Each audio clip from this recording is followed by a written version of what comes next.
do it all, know who to call, find the trouble, on the double. He's there, willing to renew my heart and mind in time. May my heart and mind be changed. Ask it you receive, ask and you'll receive. Seek and you will find me, you will find me. Knock on the door and it will be open to you, open to you. You know it's true. Ask and you receive, ask and you'll receive. Seek and you will find me, you will find me. Knock on the door and it will be open to you, open to you, open to you.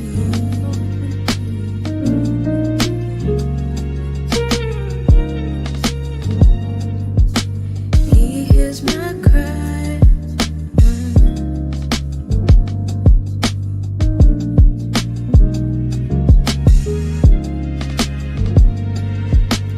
He hears my cry.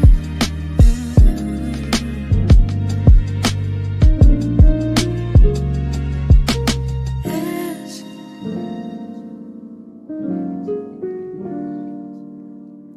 Seek.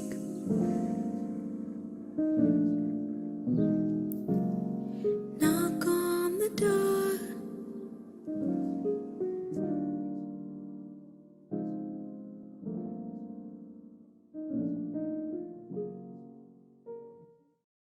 I got to explain to you also your soul, your needs, your political desires and needs. When we first organized the Black Panther Party for Self-Defense, he would say, Bobby, he says, we're going to draw up a basic platform, just basic, that black people can read.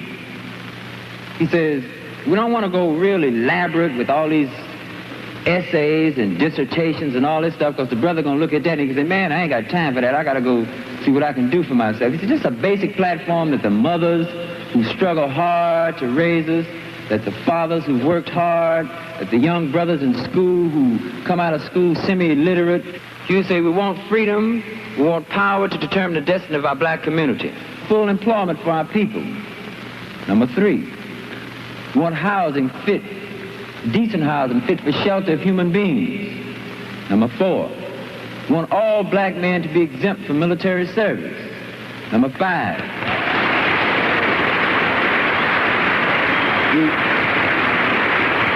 we want decent education for our black people in our community that teaches us the true nature of this decadent racist society, and to teach black people and our young black brothers and sisters their place in the society, because if they don't know their place in society and in the world, they can't relate to anything else.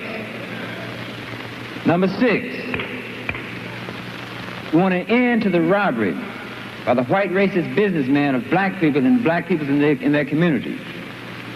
Number 7, we want an immediate end to police brutality and murder of black people.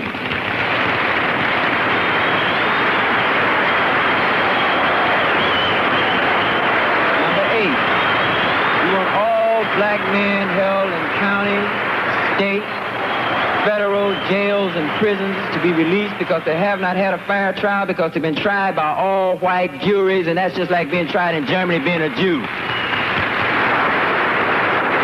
Number 8, we want black people, number 9, when brought to trial, to be tried by members of their peers. And a peer being one who comes from the same economic, social, religious, historical, and racial background. And number 10, he would say, let's just summarize it. We want housing, we want clothing, we want education, we want justice, and we want peace. No, America has never been racist. Ask the Native Americans what they think about that. Ask the blacks.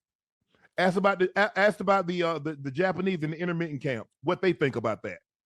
The Trail of Tears. Ask them what they think about that. Yeah. Ask them about civil war. Ask about civil war. Ask them about segregation. Ask them about Reconstruction. I'm just saying. I mean, Listen, you can erase. They can try to erase all that they want to. Yeah, I mean, but they try and erase history. They try and erase history. But you have to understand. It's right there in your face, and it's still prevalent today. Ocho. It's still prevalent today. Like Tim Scott, he up there with man. He ought to be embarrassed. He ought to be embarrassed. Right. The stuff that he says and how they think, bruh. To know what they say about you when they go home and they close them doors. If you only knew. Right. They see no difference. They ain't make enough bleach. You couldn't go to Sammy Sosa doctor to make them think of you any other way. Right. Listen, and I'm stay with me because I'm gonna give you a little history. You see, there were people that came over and they were able to drop their last name and get an American name. Now you tell me what I can drop to not be black. Shit. I can't change nothing about you. I can say Porter, I can say Kicklighter, I can say Durst, I can say Dasher, I can say Spielberg. But when you look at me, you still know what? I'm black. Picture is the early 50s in the United States. This 14-year-old boy goes down from Chicago to Mississippi. He'd never been to Mississippi. And before he went, his mother said to him, very pointedly, she said, if a white man looks you in your eyes in Mississippi, look away. And I don't know what you know about black people from Chicago, but they're not a scared people. He was in front of a convenience store, hanging out with his cousins, having a good time, and a white woman walked out of the store, and he thought she was pretty, and he said, bye, baby. Not realizing that he had just made a fatal mistake. He was never seen alive again. His name was Emmett Till. And lucky for everybody in America, his mother was a gangster. She said, leave my son's casket open. She said, the world needs to see what they did to my baby. And if our civil rights movement was a car, this boy's dead body was premium gas. This was a very definitive moment in American history where every thinking and feeling person was like, ugh, we gotta do better than this. Open housing paved the way as middle-class blacks flooded into the city. Whites don't buy houses in Compton anymore. Now, with 74% of the population, black power is the fact of life, from banks to bowling alleys. But the dream that many blacks thought they were buying has turned sour. Though the mayor and 4 out of 5 city councilmen are black, they have been unable to solve the problems of crime and growing welfare, which is slowly turning suburban Compton into an extension of the black inner city. Crime is now as high as the ghetto. 47 homicides last year gave Compton one of the highest per capita rates in the country. Juvenile gang activity, muggings, small robberies make some blacks want to leave.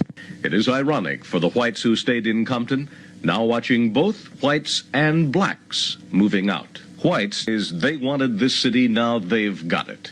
Black leaders say they got the shell of a city at the bottom of a 20-year economic decline. City leaders know the problems, and they have programs working on them.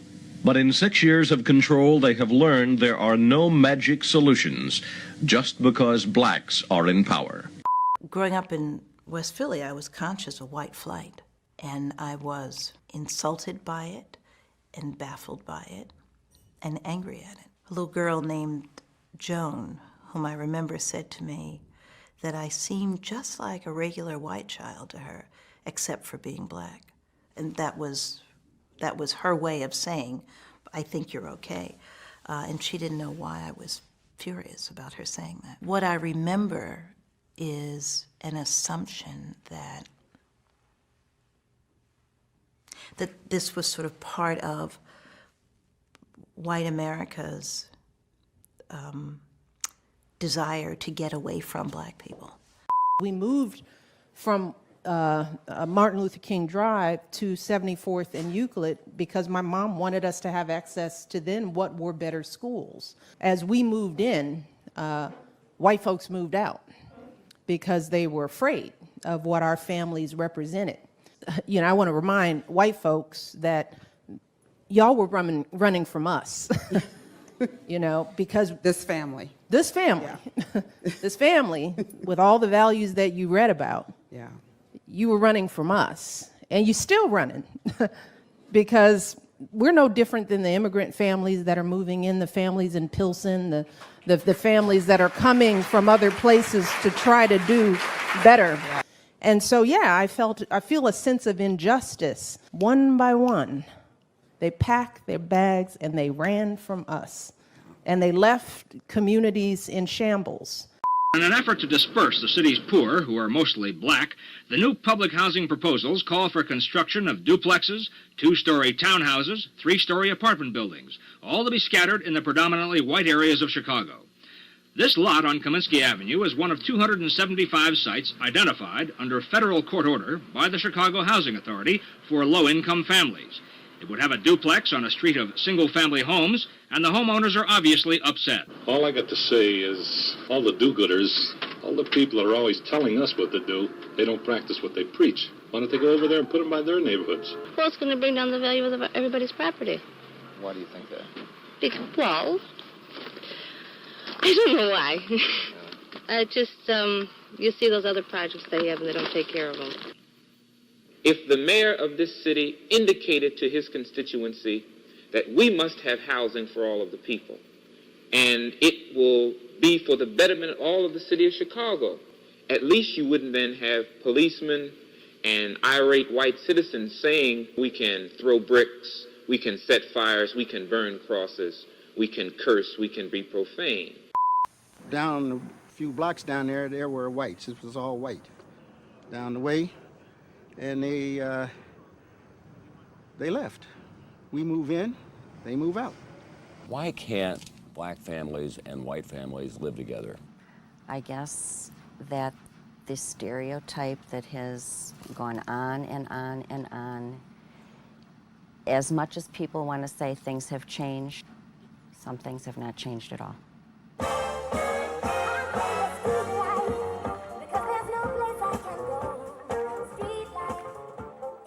A block party in a Chicago suburb. Here and outside most other American cities, the colors and cultures are changing. And when they do, the next step is predictable and troubling. Many whites simply don't want to be a part of this. But some of them, they're real dirty. But I wouldn't mind it if, you know, they kept the neighborhood clean. Well, I think most of them don't keep themselves clean. I think the majority of them let their houses run down and everything. I'm not in favor of either forced segregation nor forced integration. I think that people should be able to decide this for themselves. My personal preference would be to have white neighbors, and I would not sell to a colored individual, nor would I buy next to one if I could avoid it. Well, it just depends upon that type of Negro. If they were like the Negro that works for me, a fine, upstanding woman who's clean and industrious, no, I would not mind. I was blessed that my parents moved us to a different neighborhood, I'll say. We were blessed to have a lot of white folks that lived around us. But I will tell you something that was troubling to me. We were the second black family on the block. And being the second black family, I didn't know the significance and meaning then. I know what it means now. But nevertheless, my neighbors were nice. Something happened that all of a sudden our white neighbors began to leave. I didn't know why. Slowly but surely, one by one. I have a question for my white brothers and sisters out there. Why? Why would you leave the comforts of your home in a neighborhood that you love just because I showed up? What if you didn't leave? What if you just stayed? And if you had any questions, why couldn't you knock on my door and pose some questions to me? Why couldn't we just learn to be friends and come along? And what if it is true that when a black person moves into property value, how come you couldn't share that with me and tell me the why? And then probably the two of us together could sit down and we could fix that problem, that issue, whatever that thing may be. Maybe it's because I didn't mow my lawn. Maybe it's because I didn't paint my house. Well, those are easy solutions to a simple problem. Let's paint the house. And instead of leaving, why couldn't you stay and teach or share or come alongside with? Why not be community? Are you automatically assuming it's a daycare because we're African American or something? Because of what I've seen so many. If you saw a corner, if you saw, if you like that's very. So what you will not do is disrespect this house where we pay. You will not. What you will not do. No, you can. My neighborhood. There's here 5 years. So what? So what? You won't. Oh, I've been waiting to run into a Karen. I've been waiting to run into one of you. No, I've been waiting to run into one of you. See those police. Those. So what? It's okay. Don't disrespect her. Don't disrespect her. No, that's what she wants you to do. Don't give her what she wants. So you can march your ass back to your residence. Tell me where. Back to your residence. Bye. Call the police. Go ahead. Right. Go ahead. And I got you on camera. Go ahead. Karen, bye. Bye. Bye. Man, we're not your typical black family. We're not your typical African Americans. So what about us being black? So what? The exodus of white people meant that the businesses and the money left town. And when that happened, of course, jobs went away. Donald Trump got sued twice by the federal government because he refused to rent or lease to black and brown people. You know why white people don't want history taught? Because you don't want to know your grandmothers threw rocks at niggas. Kevin Costner, he used to live in Linwood, which is right next to Compton. Kevin Costner and people like him saw black people move in those areas and left. Those families left those places because black people lived there. And they got to move these places and build these things, and we were stuck where we were. Blacks feel safe and comfortable in Madison, but at the same time, whites seem to feel only growing anxiety. For every one white family considering a home in Madison, 25 black families are looking. We definitely would like to have more white home seekers look at the village. And not to say that we want blacks to stop looking at the village. We don't want that either. But we need all kind of people looking at the village, else we will not be diverse. That's just the bottom line. It does have to go before. To do that, the village government is trying something unique and controversial. It is actively shopping for whites. The words are diversity and affirmative marketing. But the message is, white families, please come to Madison.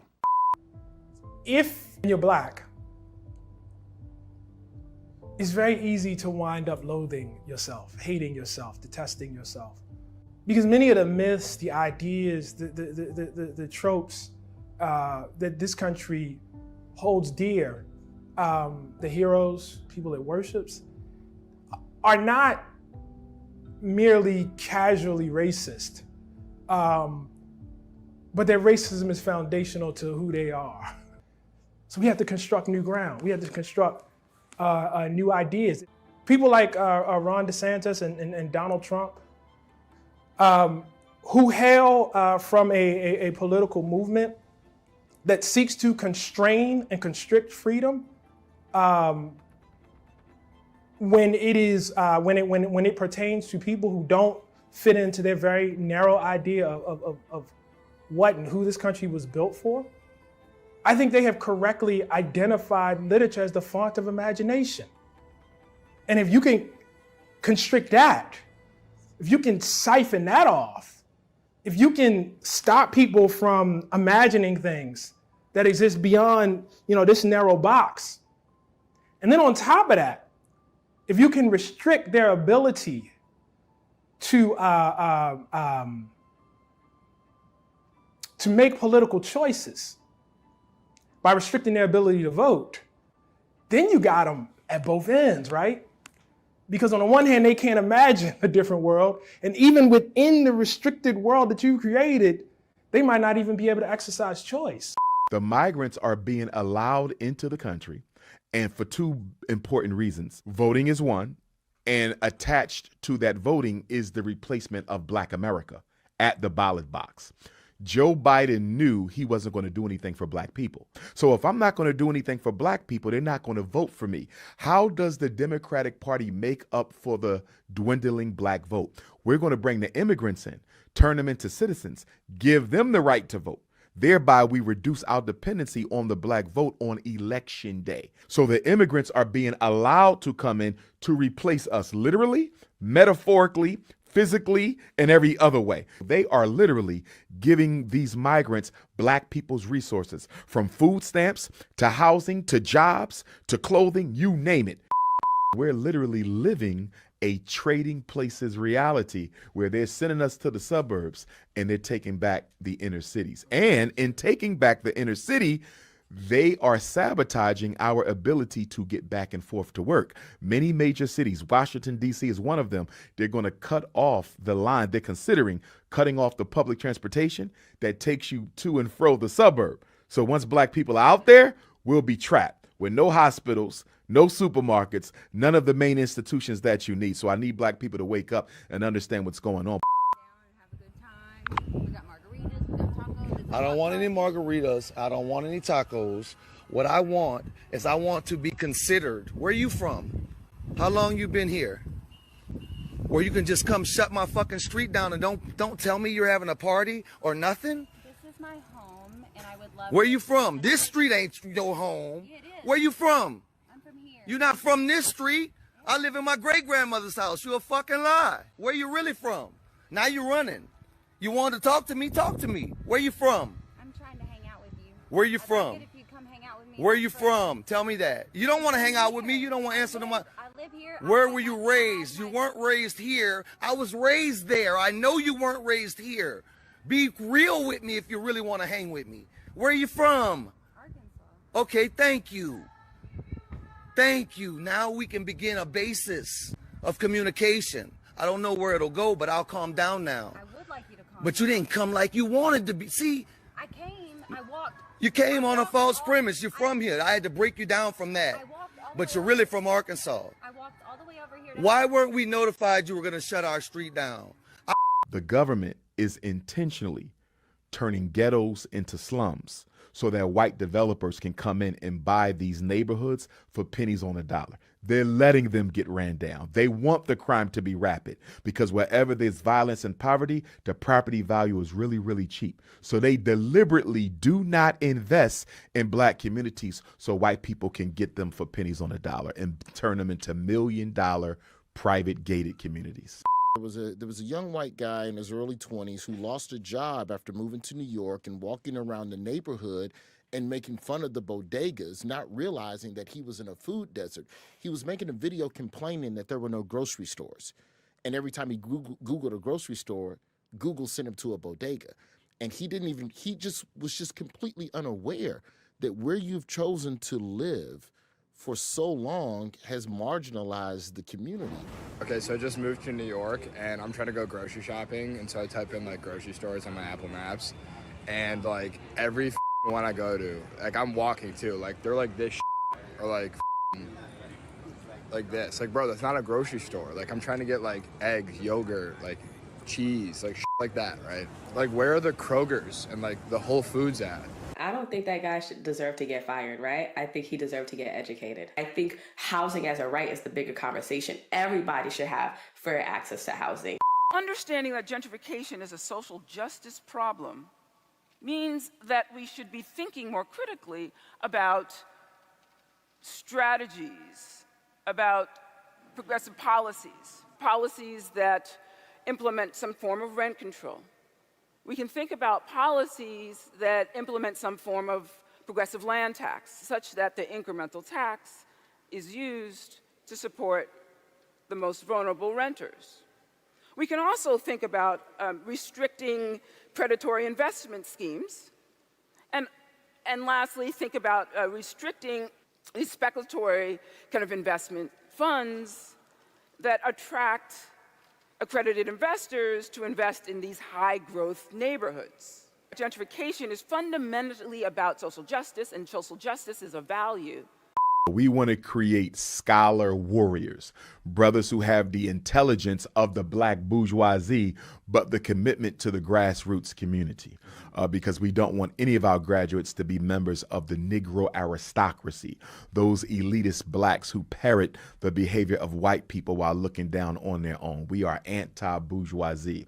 There will also be African spirituality. There will also be economic and financial curriculum. We want them to invest. We want them to understand real estate, stocks, bonds, entrepreneurship, how to start their own business. And in fact, after they graduate, they'll get their first grant to start their business from FDMG itself. So we're looking at revolutionizing the way we educate black children. As you know, most of our people live in food deserts. For a lot of black people, the closest real supermarket is about 15, 20 miles away. And a lot of our single mothers can't drive or don't have a car. So we need a community garden and make sure our people are eating healthy. If there's one thing that the black community has proven, I mean, that's Detroit, that's Tulsa, Oklahoma, we have proven that we are good business people. Our generation was not good business people. That's not what we did. We were good civil rights people. But now the kids that are coming are good business people again. You look at Russ Simmons, you look at Puffy, they are not just doing their entertainment thing, they are also business people. The same old way, man. Y'all come out that bag. Y'all gonna leave the community and talking about better the community. How you gonna leave the community, man? Leaving us out here all by ourselves. Y'all supposed to be so-called leaders, so-called Negro bourgeois, snob, Uncle Tom. What's wrong with y'all anyway, man? Y'all come out, you talking about buying a new house, y'all be buying you some guns, some ammunition, man, for this revolution. You talking about moving a new community to a new house? How you gonna, what you gonna do to a new house? New houses and clothes and all this. What you gonna do with all that old stuff, man? When the stuff come down, man, your kids. What's wrong with, what about the rest of the kids, man? You ought to stay out here, man, and help somebody. Down here? Yeah, rebuild it, man, from the ground up, man. This, man, you know, construction and all that. We got people who ain't got jobs, man, need homes. Good niggas, huh? That's what you gonna be down here? What you gonna be down here, huh? Man, you missing this black dignity thing, this black pride, man. You doing good. You good niggas all alike, man. I don't know what's wrong with y'all, man. Yeah, bourgeois. Oh, you're Tom. You tell me you're Tom, huh? Good nigga. Okay. Play on then, Uncle Tom.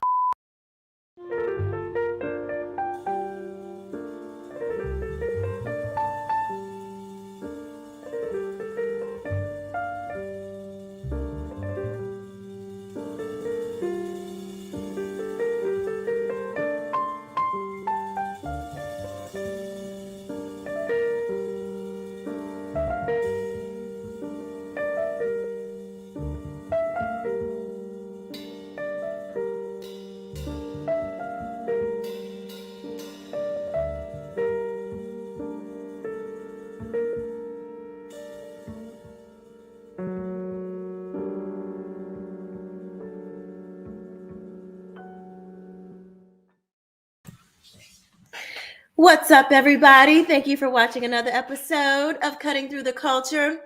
It is one of your hosts, Kesha King. I am doing my Ocho Cinco attire tonight with the glasses on the podcast. Yes, darling, get into it. Just playing.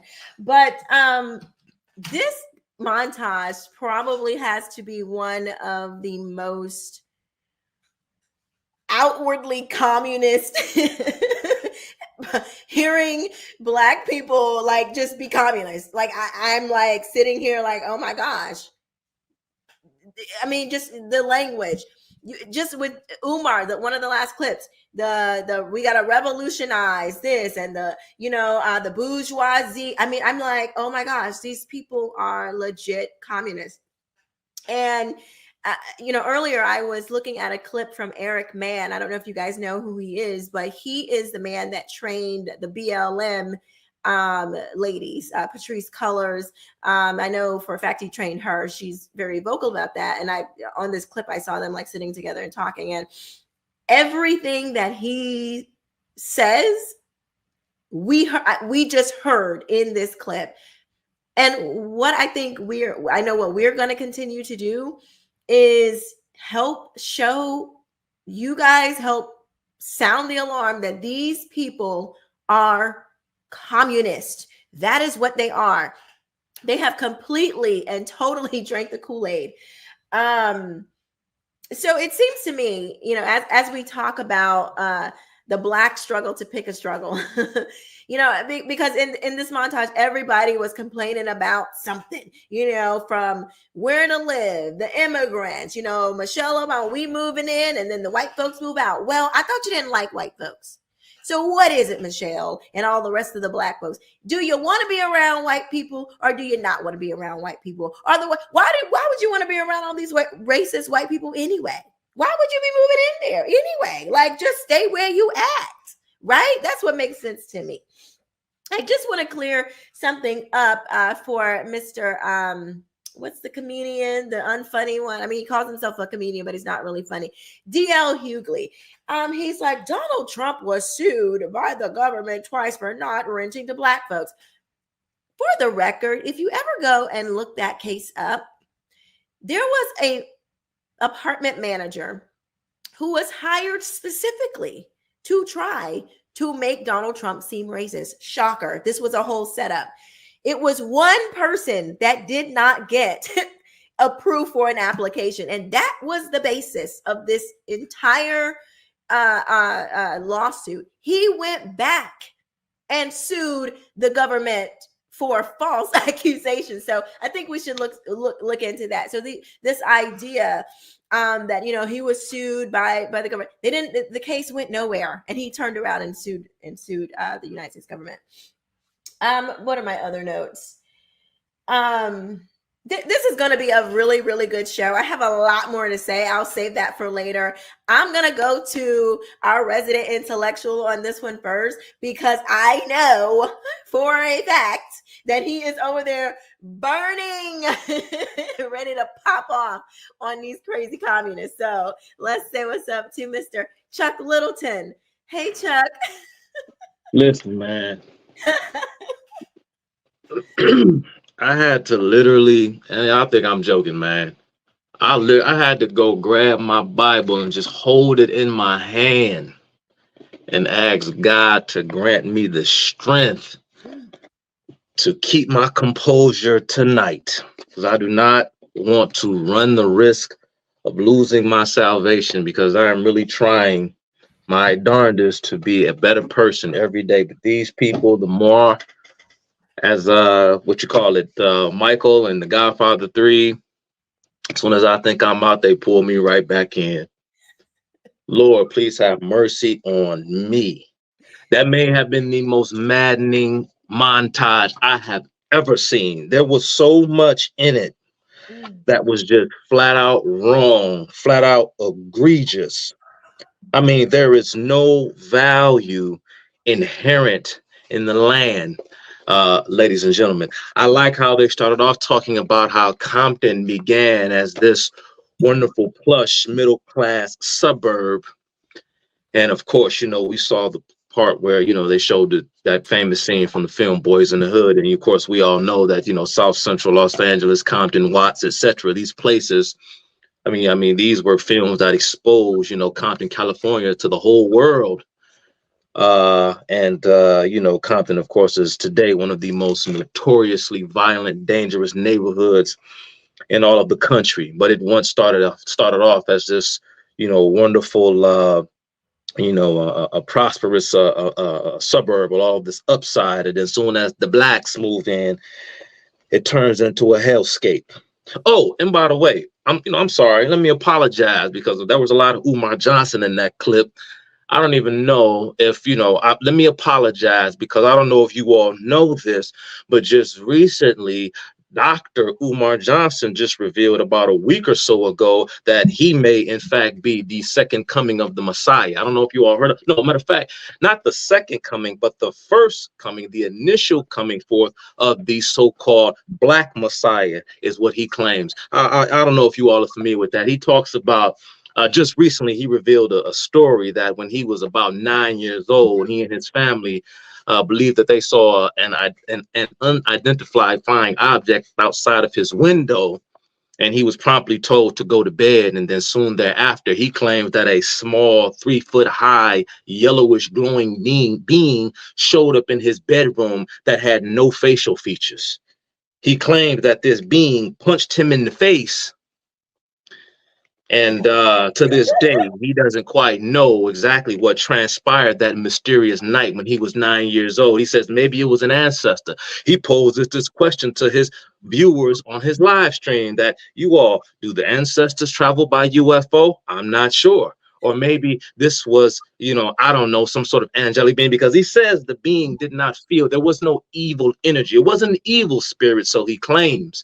But perhaps this entity was merely just bestowing the Christ spirit upon him, so he says, making him the Black Christ. This is what Dr. Umar Johnson says about a week or so ago. This man has lost his ever-loving mind. And I like what you said, Kesha, about the Trump case. Again, a lot of misconceptions about that case, but you just kind of summed it up there. So again, I won't get into too many particulars. Shannon Sharp saying a bunch of nonsense. You have Bobby Seale in the beginning. What you heard there was the Black Panther Party's 10-point plan. They sort of modeled their 10-point plan after the 10 planks of the Communist Manifesto that were drawn up by Marx and Engels. You saw Stokely Carmichael sitting there. That was probably before he was ousted from his position with the Black Panther Party, because they had a difference in opinion as far as ideology is concerned, and so on and so forth. You had a lot of stuff about the Chicago Housing Authority. Oh yeah, we're gonna get off into all of that. And to that moronic lady in the TED Talk, all of the things that she proposed, this moron, these stupid people, from rent control to progressive land taxes to she talks about cracking down on predatory lending. Once again, the government encouraged lending institutions for the purpose of promoting affordable housing to middle and low income applicants. They, under penalty of the federal government, under the threat of penalty, forced them to come up with these unique and innovative lending packages so as to allow applicants to be able to afford these homes. And then they turned around after you had this wave of foreclosures. They wanted to blame it on the lenders and accuse them of predatory lending. This is all nonsense. These are the very things that drive up home values, you moron, and makes homes ever more unaffordable. Progressive land taxes, subsidized rent controls. You idiot. Why do you think real estate prices in San Francisco are so astronomically high? Because of these limitations placed upon developers, because there's certain land that's reserved for agriculture, certain land that's reserved for protecting endangered species, and so on and so forth. These people are so stupid. The things that they say are exactly the root causes of the problems that they claim to want to solve. But let me stop. Let me stop. Go ahead on, y'all. But I'm sorry, Umar. Let me bow down to the new Black Christ. Y'all go ahead on, man. God, be with me tonight. Let's get into this, man. Let's get into this. Woo, I knew you were the best one to start with on this good night. It was a tough montage, but I can't wait to hear what the rest of the panel has to say. So chat, get your notepads, get your tea. It's gonna be piping hot tonight. So, in light of Umar being the next coming, it's only right that we bring up Blanche to add a little humor to that nonsense, because that's about the only thing we can do is laugh, because that's completely and utter insanity. What's up, Blanche? How are you? Oh, wait. I got it. Okay, there you go. Hold on, let me put you. All right. Oh. Hold on, let me see if I can.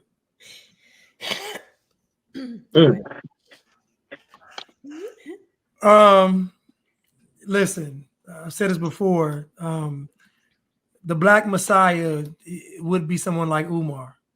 So I mean, he fits the point taken. He fits. Touché, man. So if there is a Black Messiah, it's probably gonna be Umar. I go with that. He's not too far. Now, the little light-skinned guy in his room probably was a little cousin or something. I don't know if it was an alien, but whoever, he said he punched him in the face, right? What he say? Yeah, he said the being approached him, punched him in the face. He said he felt like he may have had a black eye or bloody nose or something. I guess when he looked, he didn't see any damage. And then he talks about, like, as far as the Ifa religion that he claims to be part of, he says, according to their tradition, the soul is in the head, is at the place of the skull. And so he says when the being punched him, perhaps the being was kind of injecting the quote unquote Christ spirit into his soul, making him the Black Christ. Perhaps he is the Black Christ, he says. Yeah, well, it sounds like he owed his light-skinned cousin some money, and he went there and punched him in the mouth. I mean, that's what it sounded like to me. But again, if he is a Black Messiah, I can understand. So I think it's just funny to me that Black people got mad when white folks left, and then get mad when white folks come back. So it's almost like what Black folks are asking for is insanity. They don't know what they want. And again, the guy says, I'm staying in my great grandmother's house. The lady said, this is my home. He following her down. Think about this now. She's walking away from him. He's following her down the street. The other guy's in the community, and the guy said, you want me to fix all this up? He's like, yeah, think about somebody asking you. You see men in the alley sitting down and drinking, nobody working, just being degenerate bums, and you're asking me to come and fix this up. So, and to me, the Compton example was the best example because they said Compton was 70-some% Black, and it was a thriving middle class. The white folks had left, Black folks had control, and then what happened to it? When Black folks left to their own devices, Compton became Bompton. So again, it got destroyed by not white people, Black people. And this notion that when white people leave, the community goes down, it proves everything. That's basically saying that you all cannot function without white people. If white folks leave your neighborhood and it turns into a ghetto, that means you all are not equipped to live on your own. And to me, I don't know why they keep saying this, but to me, it's ridiculous. You mean to tell me white folks leave and all of the buildings start becoming dilapidated, the streets get dirty, children not going to school, the violence increases? Oh, I get it. So what you're saying is that white people act as this sort of like parental figure around Black people because they have rules, order, and structure. That's what you're really saying. And then the one couple with the white lady, they was calling her a Karen. She was like, my name's not Karen. Like, yeah, that was funny. That was funny. Like, she didn't get the joke, Black. She didn't get it. My name's not Karen. What are y'all talking about? My name is not Karen, you idiot. I lived here for 5 years and you still didn't know my name. But again, though, what we're talking about is culture. And everybody knows about Black culture. And so that white lady knows if I see one car, two cars, bunch of children, late night, music loud, it's only a matter of time before it turns into the quote unquote hood. That's my only let me see. That was it. I think it's my notes right there. Oh yeah. Okay. Bringing the property value down, my last one. Bringing the property value down. Now, white people left and y'all blaming for bringing the property value down. They move back in, they bring the money, they bring the businesses, they move the property value back up. Then you say they're gentrifying it. So you don't want to live in the ghetto. You don't want to live in a good neighborhood. What do y'all want to do? Oh, I know what y'all want to do. Y'all just want chaos. That's what y'all want. Yeah. And Black dude said, when I talked to my neighbors, he said, all right, well, is it an issue? Was it my house? I don't keep my grass. I don't paint my house. It tripped me out. He said, well, let's paint the house. Let's paint the house. So you want me to paint your house? You want me to help you paint your house? No, you're right, Chuck. It's not help. He gonna watch the white folks paint the house because he can't paint. So they gonna be like, look, give me that brush. Come on, let me show you something. The white folks, guess what? Then the next Black family will paint my house. Now you got folks working for Black folks, paint everybody's house. Come on, man. No. That's how socialism works. That's why it doesn't work. With a grown man, you mean to tell me you can't look around and see what needs to be done in your own neighborhood or with your own house? Like, you're not fit to lead a family, sir. If you can't look around and say, oh, the house needs to be painted, the grass needs to be cut, all these cars stacked up on bricks, that's not cute. Nobody else has got that in the neighborhood. Maybe we don't need to do that. That was so weird to me. It's like you can't tell what needs to be done in your own, like around your own surroundings. Like, how are you living, sir? Kesha, just tell me if something's wrong. Tell me about the cars in the front yard. Tell me about the lab. Just tell me so we can work Well, on it that was together. your parents' job. That was the job of your parents, not your neighbor, black, white, or otherwise. So to go to the man who got everybody's panties in a wad and briefs, I guess, on this crazy montage, the one who put it all together, our fearless leader here, Mr. Chad O. Jackson. How's everybody doing tonight? Well, I was okay till you did what you did. I'm glad you all like the montage. This one I feel has been brewing for a while. I know Blanche talks a lot about the contradiction that we see amongst the blacks as it relates to gentrification versus white flight. It's like pick a battle, pick what it is you want to communicate. You know what I mean? Pick your struggle, as it were. And I think that's what influenced the title of tonight's show. And then too, you saw immigration in the montage. You have the blacks who are advocating for more immigration, and because this is part and parcel of the Democrat platform within the last 10 years. But then you have those who say, well, they're taking our resources, and you heard Umar Johnson say that they're taking our resources, and then he proceeds to name food stamps and welfare and other such handouts. And so it's like these are resources. I wouldn't think of welfare as a resource. I would think of it as anyway. Lots of contradictions in the montage because that's indicative of Black culture, more specifically Black culture's relationship with politics. No real idea of what it is they want. I always quote the Cato Institute study, which shows that Blacks are the only ethnic group in America who has who's more favorable of socialism than of capitalism. And so that is enough to tell me that Blacks are interested in a handout and somebody giving them stuff and giving them the necessities of life as opposed to working for it. Obviously not all Blacks, but this is, I think it's safe to say that this is part and parcel of Black culture. And so it's unfortunate. And, we talk a lot about communism on this show, but I think Kesha hit the nail on the head when she said, like, all of this amounts to communism. We know that God is not a God of confusion. He just isn't. And I think one of the things that really stuck out to me when I was making the montage is just how unprincipled these people are. And this word unprincipled is something that I've been thinking a lot about over the past few months, because it's something that I think is not only a Black problem, it's an American problem. It's a Western problem indeed.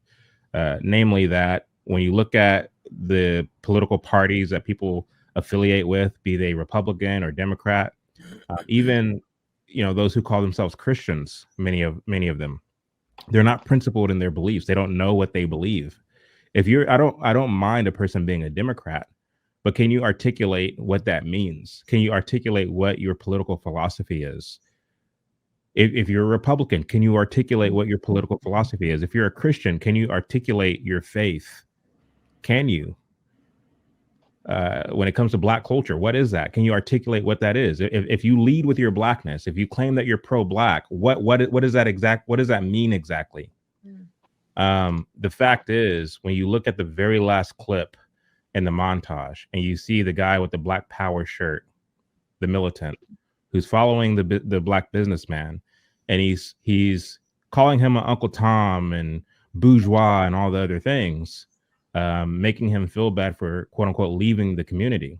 I think that man with the Black Power shirt is indicative of what Black culture is, or at least what the intelligentsia wish it to be.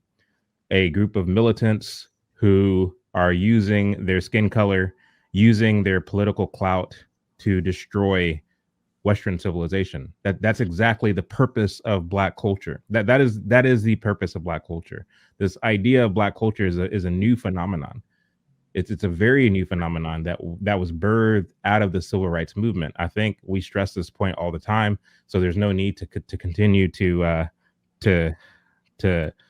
beat it into folks. But I think the fact that we do beat it into folks, and the fact that we use a show to beat it into folks, is because of the fact that if you listen to any other so-called Black conservative and listen to what they have to say, unfortunately, they're not doing anyone any favors.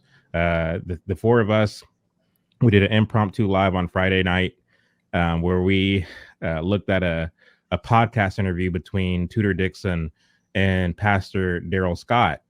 And when I listened to Pastor Darrell Scott speak, who is a Black conservative, again, what he's saying, I think, is a summation of the kind of run-of-the-mill Black conservative thought process in America.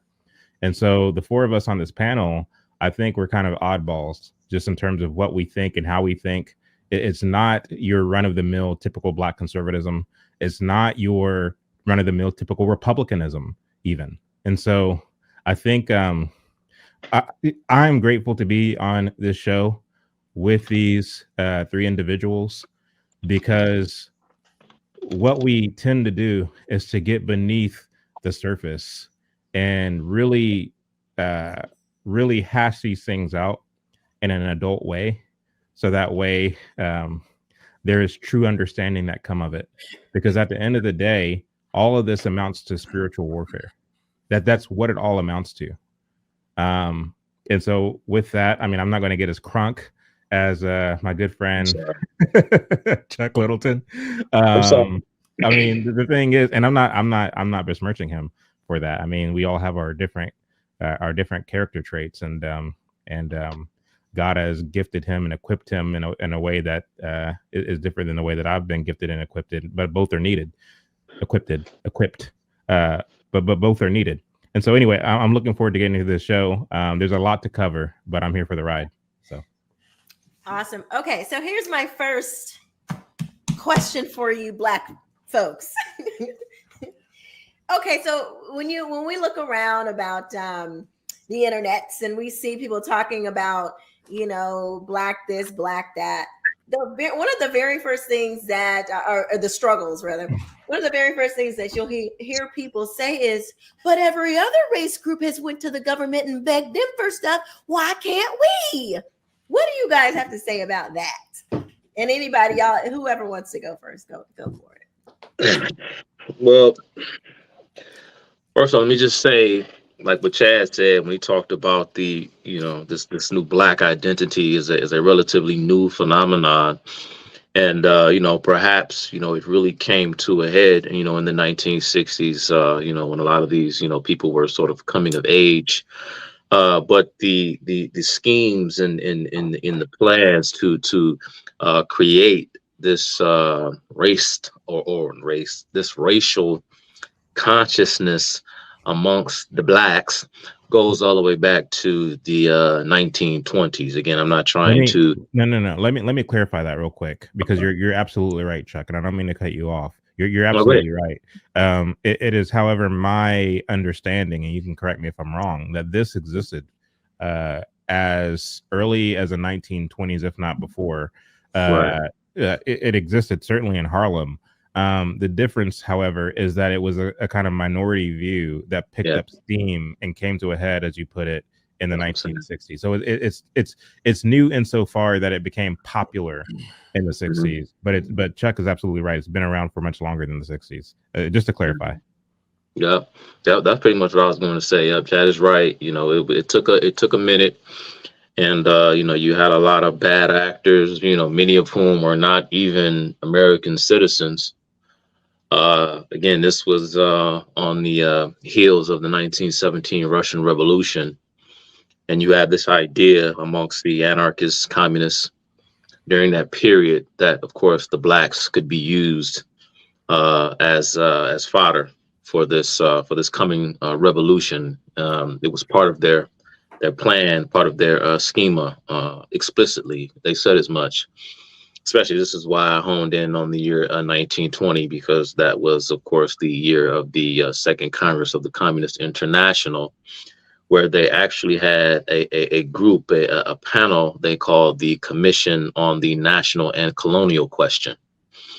It was the Spanish-American War. At least some of the delegates at this Comintern conference, they believed was the starting point, the Spanish-American War, when blacks really began to cultivate this racial consciousness. And of course, the Spanish-American War took place in the late 1890s. And so, yeah, so the ball began to roll, so to speak, and there was about a 2 to 3 decade period when we saw the likes of the NAACP and these other sort of groups working in tandem with some other sort of nefarious groups. Some were outright communist, some claim that they weren't, some sort of sympathized with the status cause that the communists had. They just simply disagreed in terms of means and processes. When you think of someone, say, like an A. Philip Randolph. But anyway, I mean to digress too much and get off into that. But when, of course, the montage, again, we were dealing a lot with the issue of, housing, affordable housing being a right. You hear this sort of thing a lot. Again, it brings us back to some basic fundamental questions about what does it mean, or what in fact is a right. I don't know if someone like John Locke, for example, talked about, housing being some sort of non-transferable right bestowed upon man by God. I doubt when you read John Locke, you will find that in there. But I think it's a great point to make here when we think about, the 1930s. And that's another reason I'm kind of scattered. Sorry, God. Let me try to get the ball rolling here. This is why I even mentioned the 1920s, because in many respects, you sort of saw the first initial iteration of what would become this kind of a second coming with, LBJ and his Great Society initiatives. You saw this with the New Deal in FDR in the 1930s. Much of what we saw in the 1910s and 1920s, was the starting point, was the beginning of what would eventually become the late 1920s, which again, we saw the Great Depression as a result of government planning. And then you had this long economic lull, thanks to the fanciful ideas of those with to use a term popularized by Thomas Sowell, this anointed vision. Initially, when the Federal Housing Administration was created, it was somewhat of a kind of, not want to say a subsidiary, but somewhat of a byproduct of the quote unquote military industrial complex, because a lot of the materials and supplies that were being used to create our nation's first public housing projects were materials that were discarded by the United States military. And initially, the plan was, and this is exactly what happened, as a matter of fact, was that that military families in the beginning were the first ones, or they were the ones to receive first dibs when it came to federal or subsidized housing. Right. And so they were sort of like the first ones in line. And that was the agreement that was made by this newly minted bureaucracy called the Federal Housing Administration and the United States military. We will aid you in the construction of these homes just so long as military personnel got first dibs. Because the attitude and the belief was, in order for us to fix this kind of broken culture, because again, this whole notion of a ghetto, and we saw crime and violence and all these sorts of things.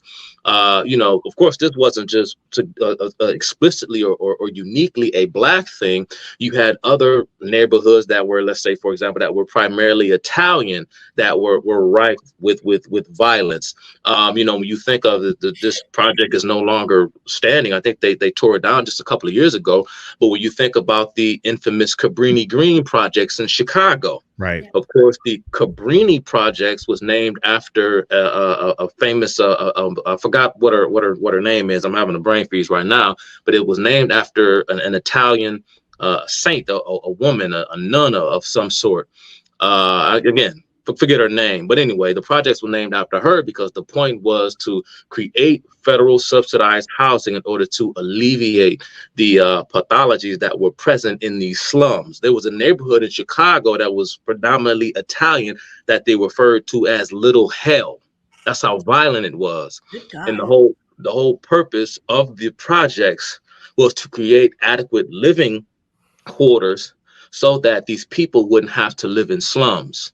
And it was for, again, the Italians, the blacks that were migrating in. And so there's a whole lot of history that I'm just kind of trying to brush through here.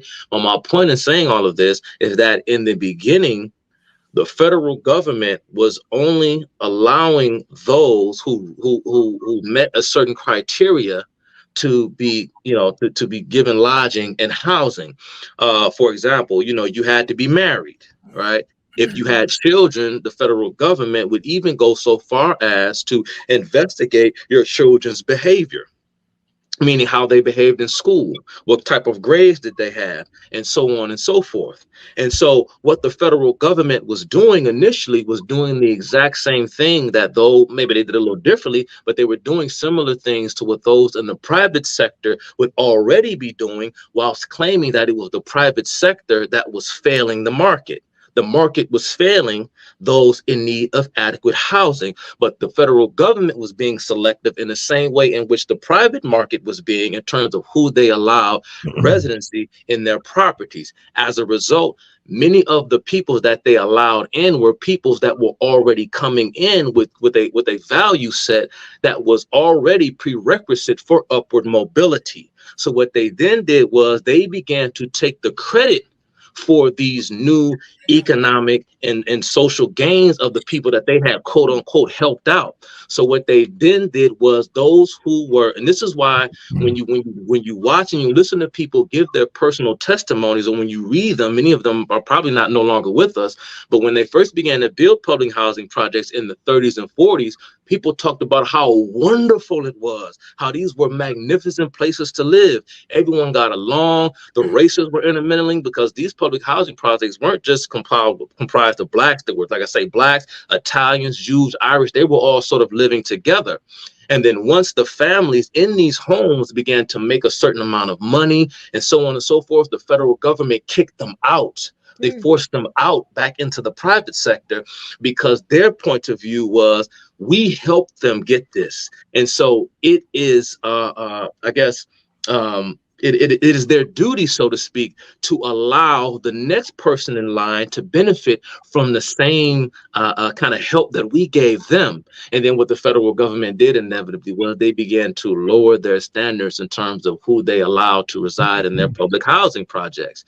And then once the successful people, the married couple, the people who they began to produce themselves, if you will, out of their predicament. And then they went lower and lower on the rung.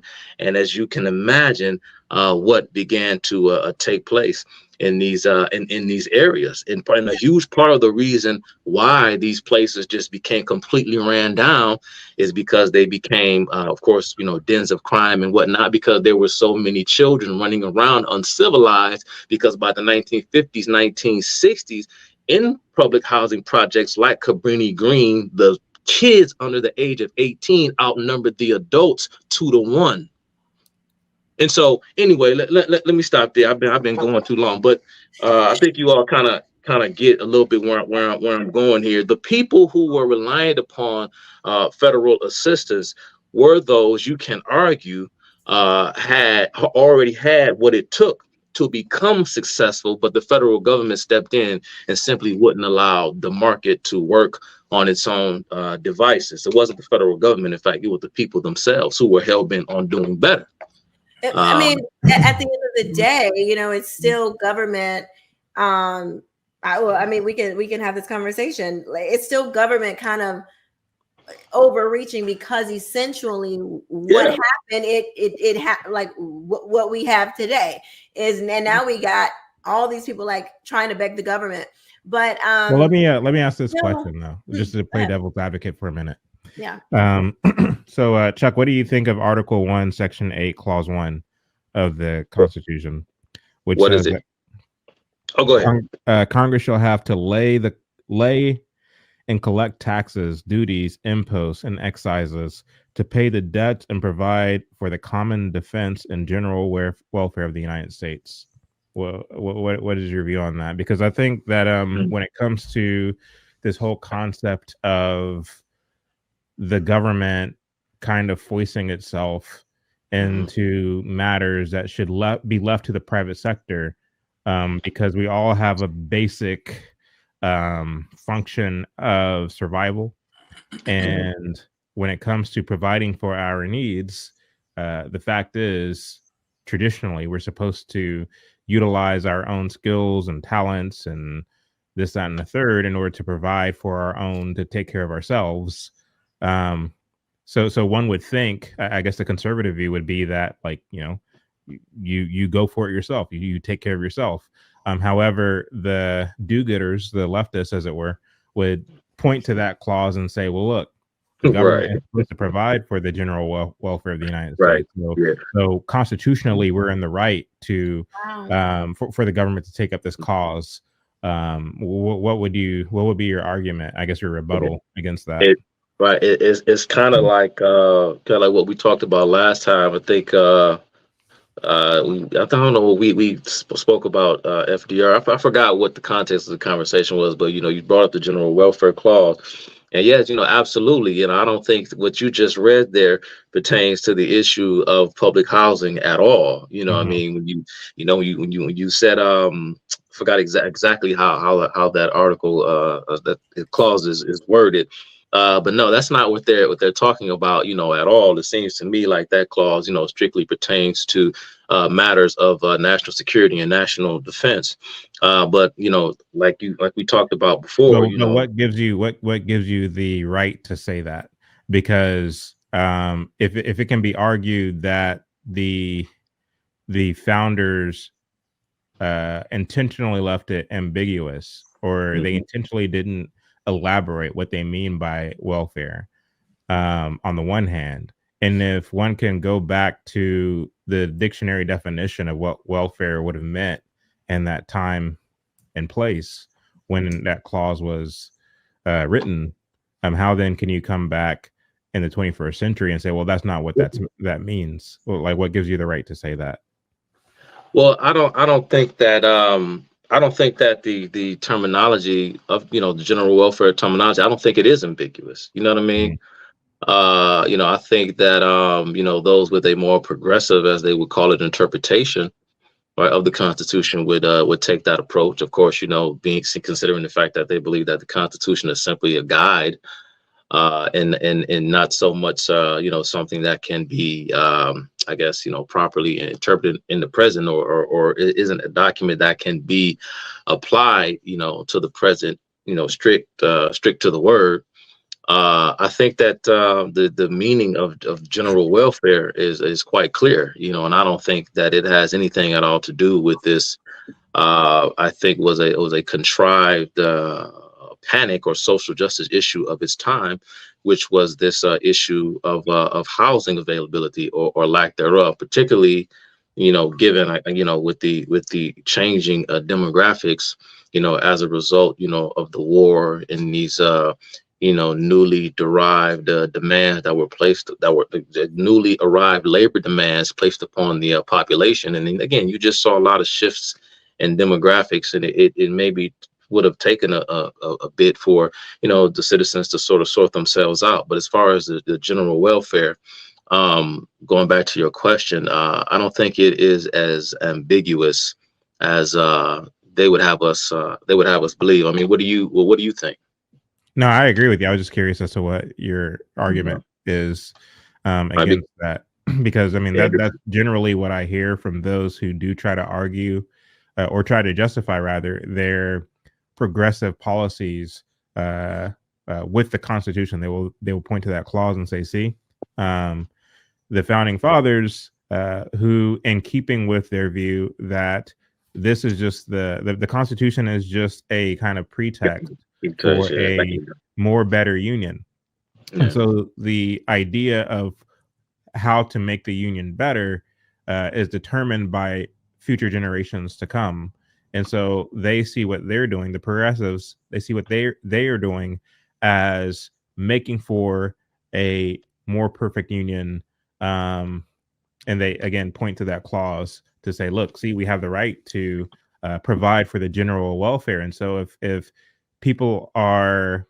certain marginalized people groups are experiencing certain disparities juxtaposed to the main, I guess, the majority population, i.e. white people, then it's up to us, the expert class, the bureaucrats, if you will, the policymakers, to step in and try to equalize or make for a more equitable society in keeping with that particular clause. And you don't really see a lot of conservative thinkers coming in and saying, well, no, that's not what that actually means. Here's what it means.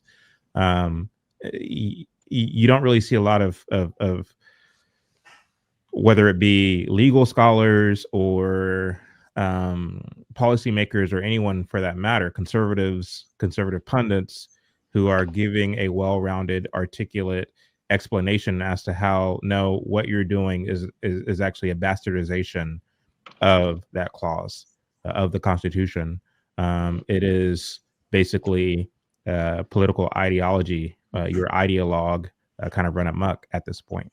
So anyway, I think it's what is that clause really quick? What is that? So well, I'll tell you exactly where it's found. It's Article 1, Section 8, Clause 1. Okay, Article 1, Section 8, Clause 1. Mm-hmm. Okay. Go ahead, Blanche. Sorry. Well, what I was going to say was that it's a contextual concept. And so someone pointed to saying general welfare means actual welfare is being disingenuous, because the left will also argue that the Constitution wasn't about marginalized people. It was for white people. That is true. So if it was for white people and the white men and white women, and you weren't considered, then how can you come back and say this is why we do it because the Constitution says it's BS? Again, Very good point. Again, it's context. And so we say general welfare.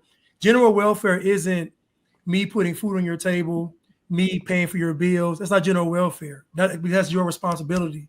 To me, general welfare is stuff like sidewalks, stuff like a hospital, stuff like highways, things that benefit the general population, that maybe like the average person can't build a hospital. The average person can't build sidewalks. So those are infrastructure things that are put in place for the general public or general welfare. So you'll be able to get to and from work. But guess what? We're not buying you a car to get to work. We're not putting gas in your car to get to work. That's on your own. So again, it's kind of a contextual, disingenuous argument. Just to see the word welfare and think it's welfare is kind of silly. But again, during these time periods, they're framing all of this stuff with able-bodied people in mind. Mm-hmm. They're framing this with people that have some decency and character and morals and standards. So when they're speaking to that audience. They're not speaking to blue-haired liberals. They're not speaking to trans and all this stuff. They're not speaking to them. They're speaking to regular people that want to take care of their family, provide, and have life, liberty, and the pursuit of happiness. Yeah, it's a very good point.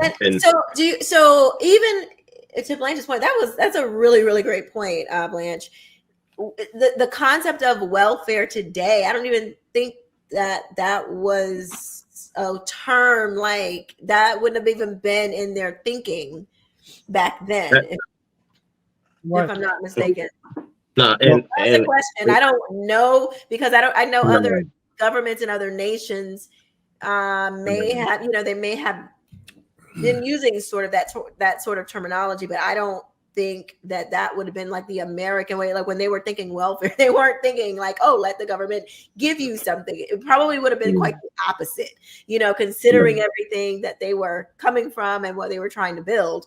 In my mind, from the little bit that I do know about, I'm not a scholar in certainly the Constitution. Well, when you consider the fact, like, because you can't argue, and I think Chuck kind of broached this point, is like, and of course I was playing devil's advocate. I agree with everything Chuck and Blanche said. Mm-hmm. But the argument of they didn't, they left it purposefully ambiguous, and they left it up to us, the progressives, to kind of reimagine society with the changing times, I don't think is a sound argument, because they did have context. They did have a framework of knowing what socialism was. I mean, when you look at Jamestown, which precedes the ratification of the Constitution, they tried to implement their own kind of version of socialism, and it didn't work. And so they were well aware of that. They were well aware of. I mean, the thing is, even though you didn't get the publication of the Communist Manifesto till the middle part of the 19th century, you still had some idea in the 18th century of what socialism was and what the modern progressive version of welfare was, because you had this kind of tried and failed prior to the ratification of the Constitution. So, I mean, take that for what it's worth. Anyway, I don't. Go ahead. No, but yeah, so you're right, Chad. I mean, they tried to implement it in Jamestown, in Plymouth. You can actually go and read the writings of the former governor back then of the Plymouth colony, William Bradford, and he says and talks about this in very explicit terms about how this socialism program was an immense disaster. And he goes on to lay out the case or lay out in detail what happened when they tried this socialism experiment. Again, this is way back in the 1600s. To Chad's point, again, the framers didn't leave anything ambiguous, even when, for example, it is somewhat difficult to really nail down what it is they mean when they use certain words and this and that.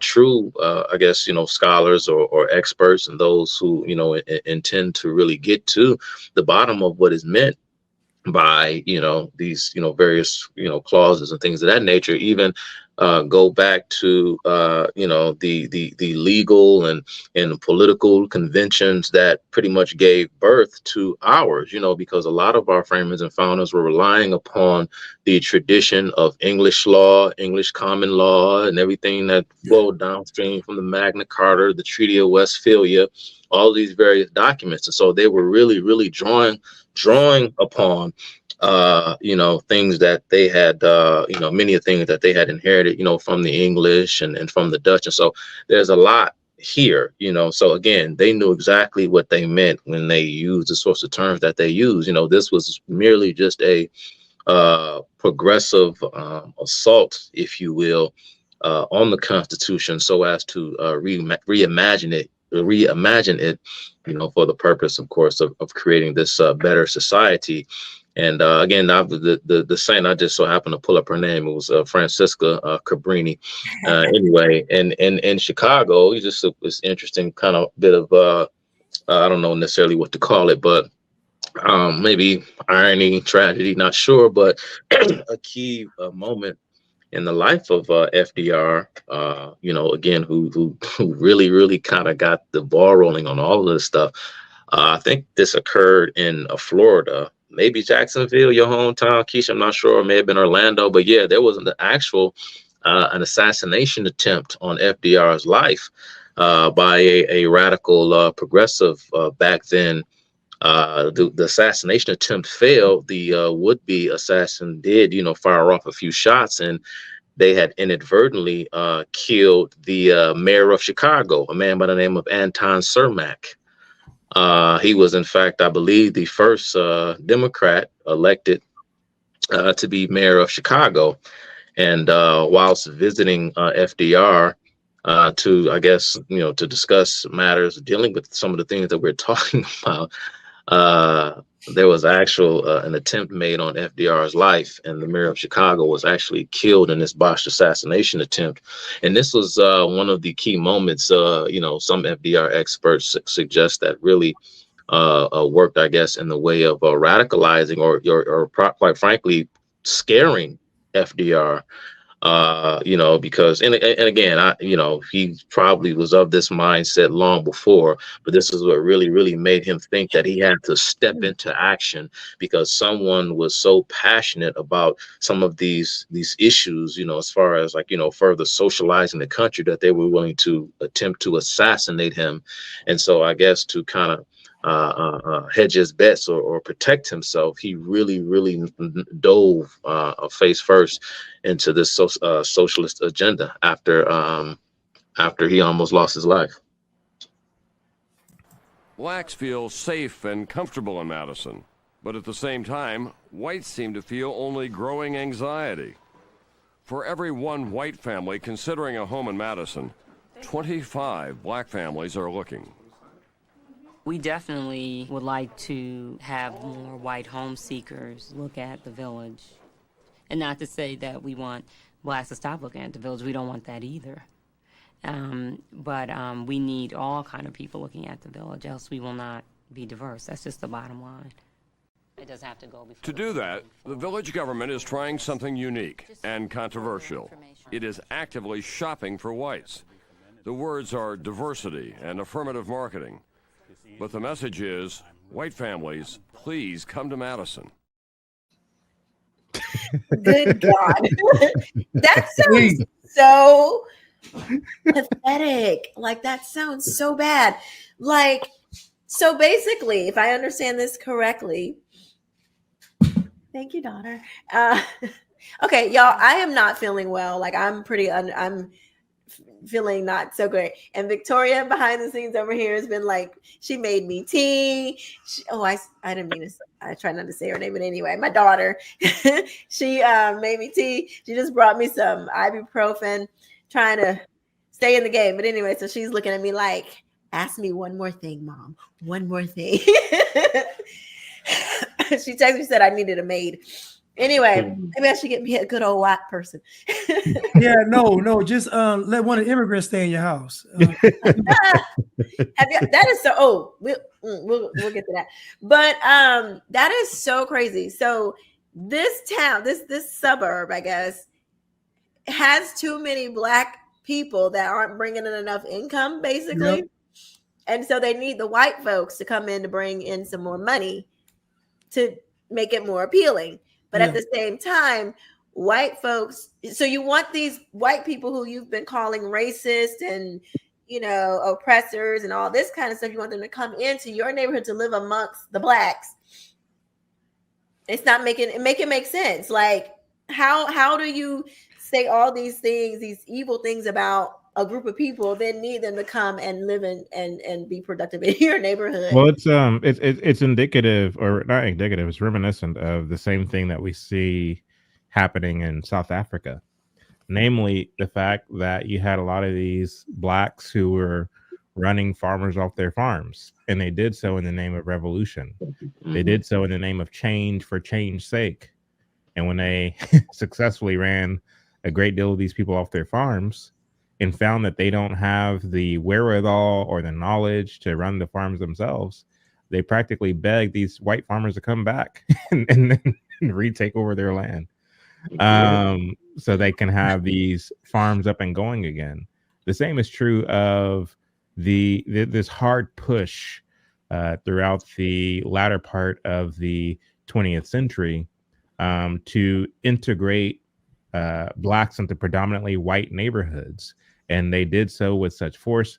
And not only that, they had the race grievance industry, which was established by the civil rights movement, who were working within the courts and working with policymakers to try to fast track this integration of blacks into predominantly white neighborhoods. They tried to do artificially this whole thing of diversity, and it backfired, because to the extent that white families left, who were tax-paying, hardworking individuals who were upkeeping the property value of their neighborhoods, when they left, of course, the property value plummeted.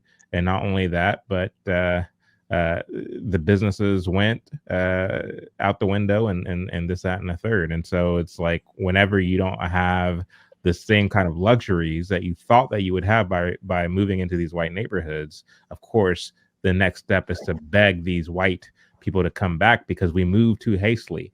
We were wrong, and we are admitting that we're wrong. Of course, they are admitting that they were wrong, but not every one of these Negroes are admitting that they were wrong. They just kind of live in such impossible circumstances, and to the extent that whites do come back, they call it gentrification, and then they want to be mad all over again. So it's like these people can't even make up their mind. Yeah. And it's crazy too, because you see a lot of the, the conscious Black conservatives talking about, this kind of stuff too. I mean, it's really, I saw someone and I was trying to find it, but they were like, this is kind of off topic, but it's just the idea of not knowing what you want. Like, just because Martin Luther King happened to say a few things about, socialism, if he liked a little socialism, so what? Like, this is supposed to be a Black Republican. No principles. Okay. Right. But anyway, Yeah. Well, yeah, so they want all the white folks to come back. Like Rose on Titanic. Come back. right. Right. Right.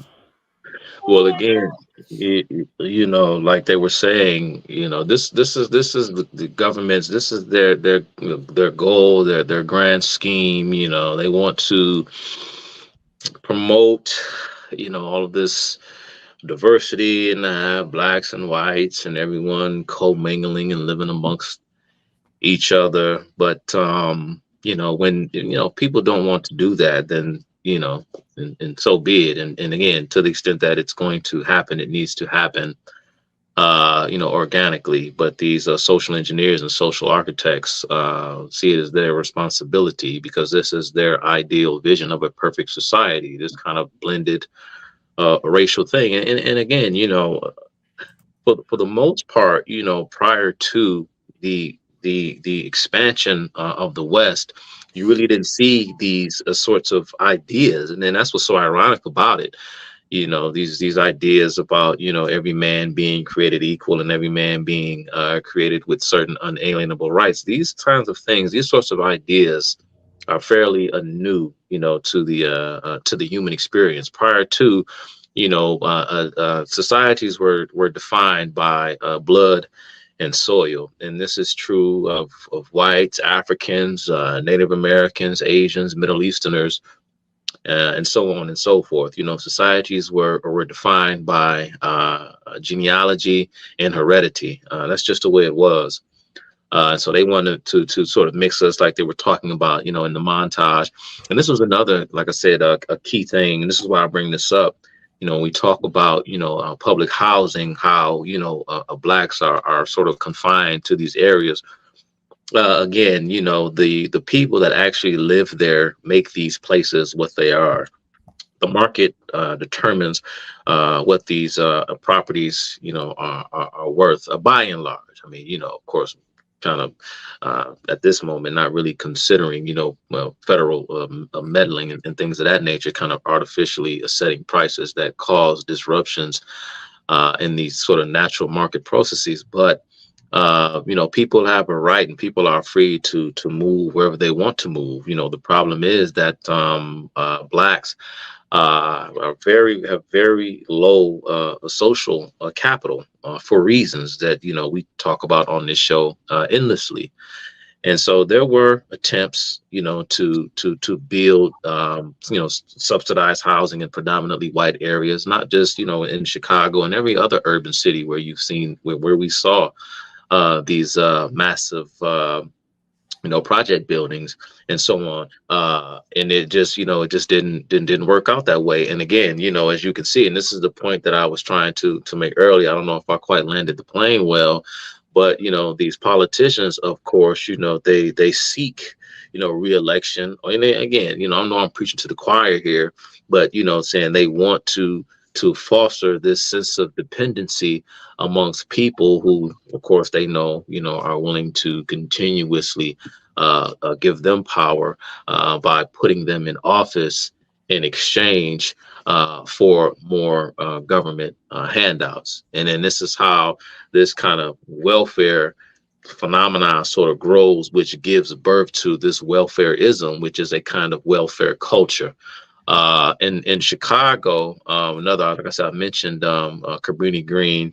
There's also probably a project that rivals Cabrini Green in terms of notoriety is, of course, the Robert Taylor homes. And the Robert Taylor homes were of course named after, I believe he was the first Black chairman of the Chicago Housing Authority, Robert Taylor Sr., who wanted to, his grand idea was to create diversity geographically, demographically, by building public housing projects in predominantly white areas, and then this is what he thought, there would be this natural cultural diffusion that would kind of affect Blacks. You notice how, like we talked about, I think Blanchman mentioned it earlier, just sort of being in the midst of whites is somehow going to kind of improve or make you something else. It's going to. And so when the whites kind of leave, you automatically just fall into ruin, because they in essence kind of did this to you when they decided to quote unquote abandon you. So this has been going on for a very long time. And again, the Robert Taylor homes are named after Robert Taylor, a senior, who is in fact the maternal grandfather of Valerie Jarrett, senior advisor to former President Barack Obama. And again, there's all kinds of communist front organizations present there, from the American Peace Mobilization, Planned Parenthood, et cetera, all rife throughout the entire Taylor family, going all the way down to Valerie Jarrett, who again has communist ties on both her maternal and paternal sides, but I won't get into that too much. Hey Blanche, can you read our super chats and stickers? Oh yes, sure can. First one is from Jahan, super sticker. Thank you so much, Jahan. Second one is from Jesus Loves You. God bless the chat. Keisha, Chuck, Chad, and Blanche. 100. Thank you. Thank you. God bless you too. Cruise Missile. Thank you for the super sticker. Katrina John, aka P. Dot. Thank you for the super sticker. Will, I'm still a so-called white, and my oppression of my people continues. But hold on. I'm still a so-called white, and my oppression of you people continues. I just can't help myself. The least I can do is send a super chat. Love y'all because you always keep it true. Grazzy Millie. I don't know who it is. All right, thank you, Will. We appreciate your oppression. As long as you keep paying, we love to be oppressed. Cairo Oge, love what guys do, what you guys do. Thank you. Coro, I guess it's Coro. It says Coro on here, but then Cairo, I don't know. It's weird. It's spelled different from the super sticker and what the person's name is. Cairo or Coro, probably Coro. Oh, really? Welfare wasn't meant to assist you back to working again. Welfare was meant to assist you back to working again, not to live off of. I don't think so. It didn't work. And I don't think that it was meant to. I mean, when you look at Cloud and Pivot, and you look at a lot of these other kind of social engineers who initiated, I mean, even before Cloud and Pivot, like when you look at a lot of the social welfare programs that came out of FDR's administration, circa the 1930s, I don't think it was meant to dig people out of poverty and to get them back to working. I think that was the propaganda that was pushed to get the more level-headed elements of society to kind of go along with it, to kind of to forfeit any degree of principles or dignity in pursuit of, okay, well, at least if we, leverage tax dollars to pay for these social welfare programs, people can at least eat and have adequate housing and this, that, and the third, long enough for them to get back to work. I think, once again, it was the government taking advantage of or exploiting so-called crisis so as to empower itself all the more and to maintain that kind of posture even well after the economy recovers and all the things, because we haven't done any work from any congressional perspective or executive perspective to roll back any of the welfare policies. They're here to stay. Right. And not only that, when you look at it on the ground level, you have, unfortunately, a lot of women teaching their daughters how to check certain boxes and how to answer certain questions and how to play as if you are not really all there mentally. So that way you can continue to exploit and fraudulently use the welfare program or the welfare state. And so with all due respect to the commenter, I see people often resorting to the intention fallacy, namely that, well, it was intended to do X, Y, or Z. And what that does is that takes away the fact that we are supposed to operate with some degree of wisdom. Never mind what your intention is what you're proposing wise, or isn't it? And the fact is, it's not. So at what point does wisdom have any part in these decisions as it relates to public policy? We always seem to go the progressive route. We always allow these people, these do-gooders, to kind of win the day when it comes to passing these policies that are supposed to help lift people out of poverty. And we tend to ignore the guy who is wisely saying, this isn't a good idea. If you give them an inch, they'll take a mile. We ignore these people because we need to get the economy back on track. And the same thing that has always happened continues to happen. So I don't buy it. I don't buy what your intention is. As the old saying goes, what is it? The path to hell is paved with good intentions. The road to hell is paved with good intentions. Right. The road to hell is paved with good intentions. I don't care what your intention is. The same argument I hear people making the same argument all the time for affirmative action and for minimum wage policies and this, that, and the third. I don't care what your intention is. The fact of the matter is you can't artificially raise people out of poverty. This is something that takes hard work. It takes determination. It just is what it is. That's what a meritocracy is. And so I'm more inclined to be supportive of a meritocracy where you make the bed, or you sleep in the bed that you make.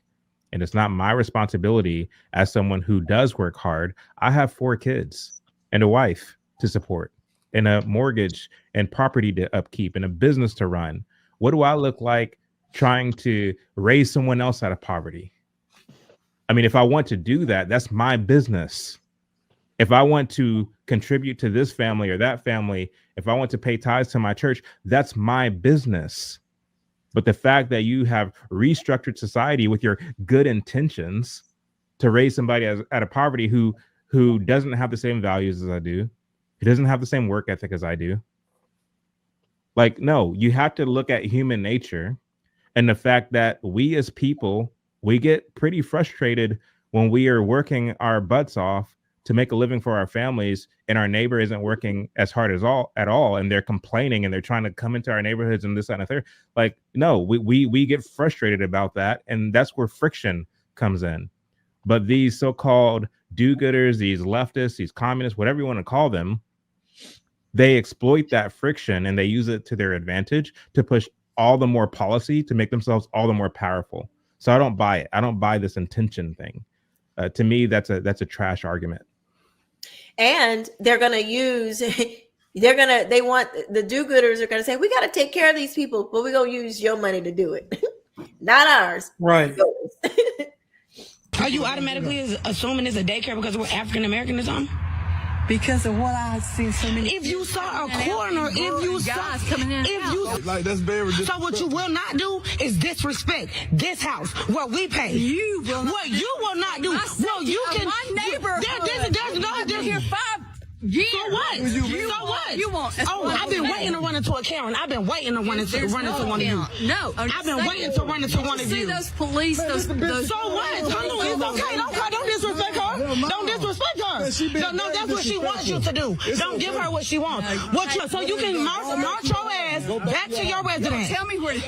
Back to your residence. My house. Bye. Call the police. Go ahead. That's right. Go ahead. And I got you on camera. Go ahead. Karen, bye. Bye. Bye. Man, we're not your typical black family. We're not your typical African Americans. So what about us being black? So what? And y'all wonder why they're leaving. I'm trying to figure out what was not typical. And I just have to say, Right. it wasn't that you're black that she thinks you're running a daycare up out of your house. It's because all the kids that's up in that house is why she thinks you're running a daycare. I mean, everybody else has been living there. She ain't coming to nobody else's house asking them why they got all these doggone kids coming in and out. It ain't All the because cars you're black. parked up and down the street. I mean, like what? You got a bunch of kids coming in and out of your house, different cars pulling up. Probably looks like a daycare. Like, why would you go to being black? Like, what does that? Why?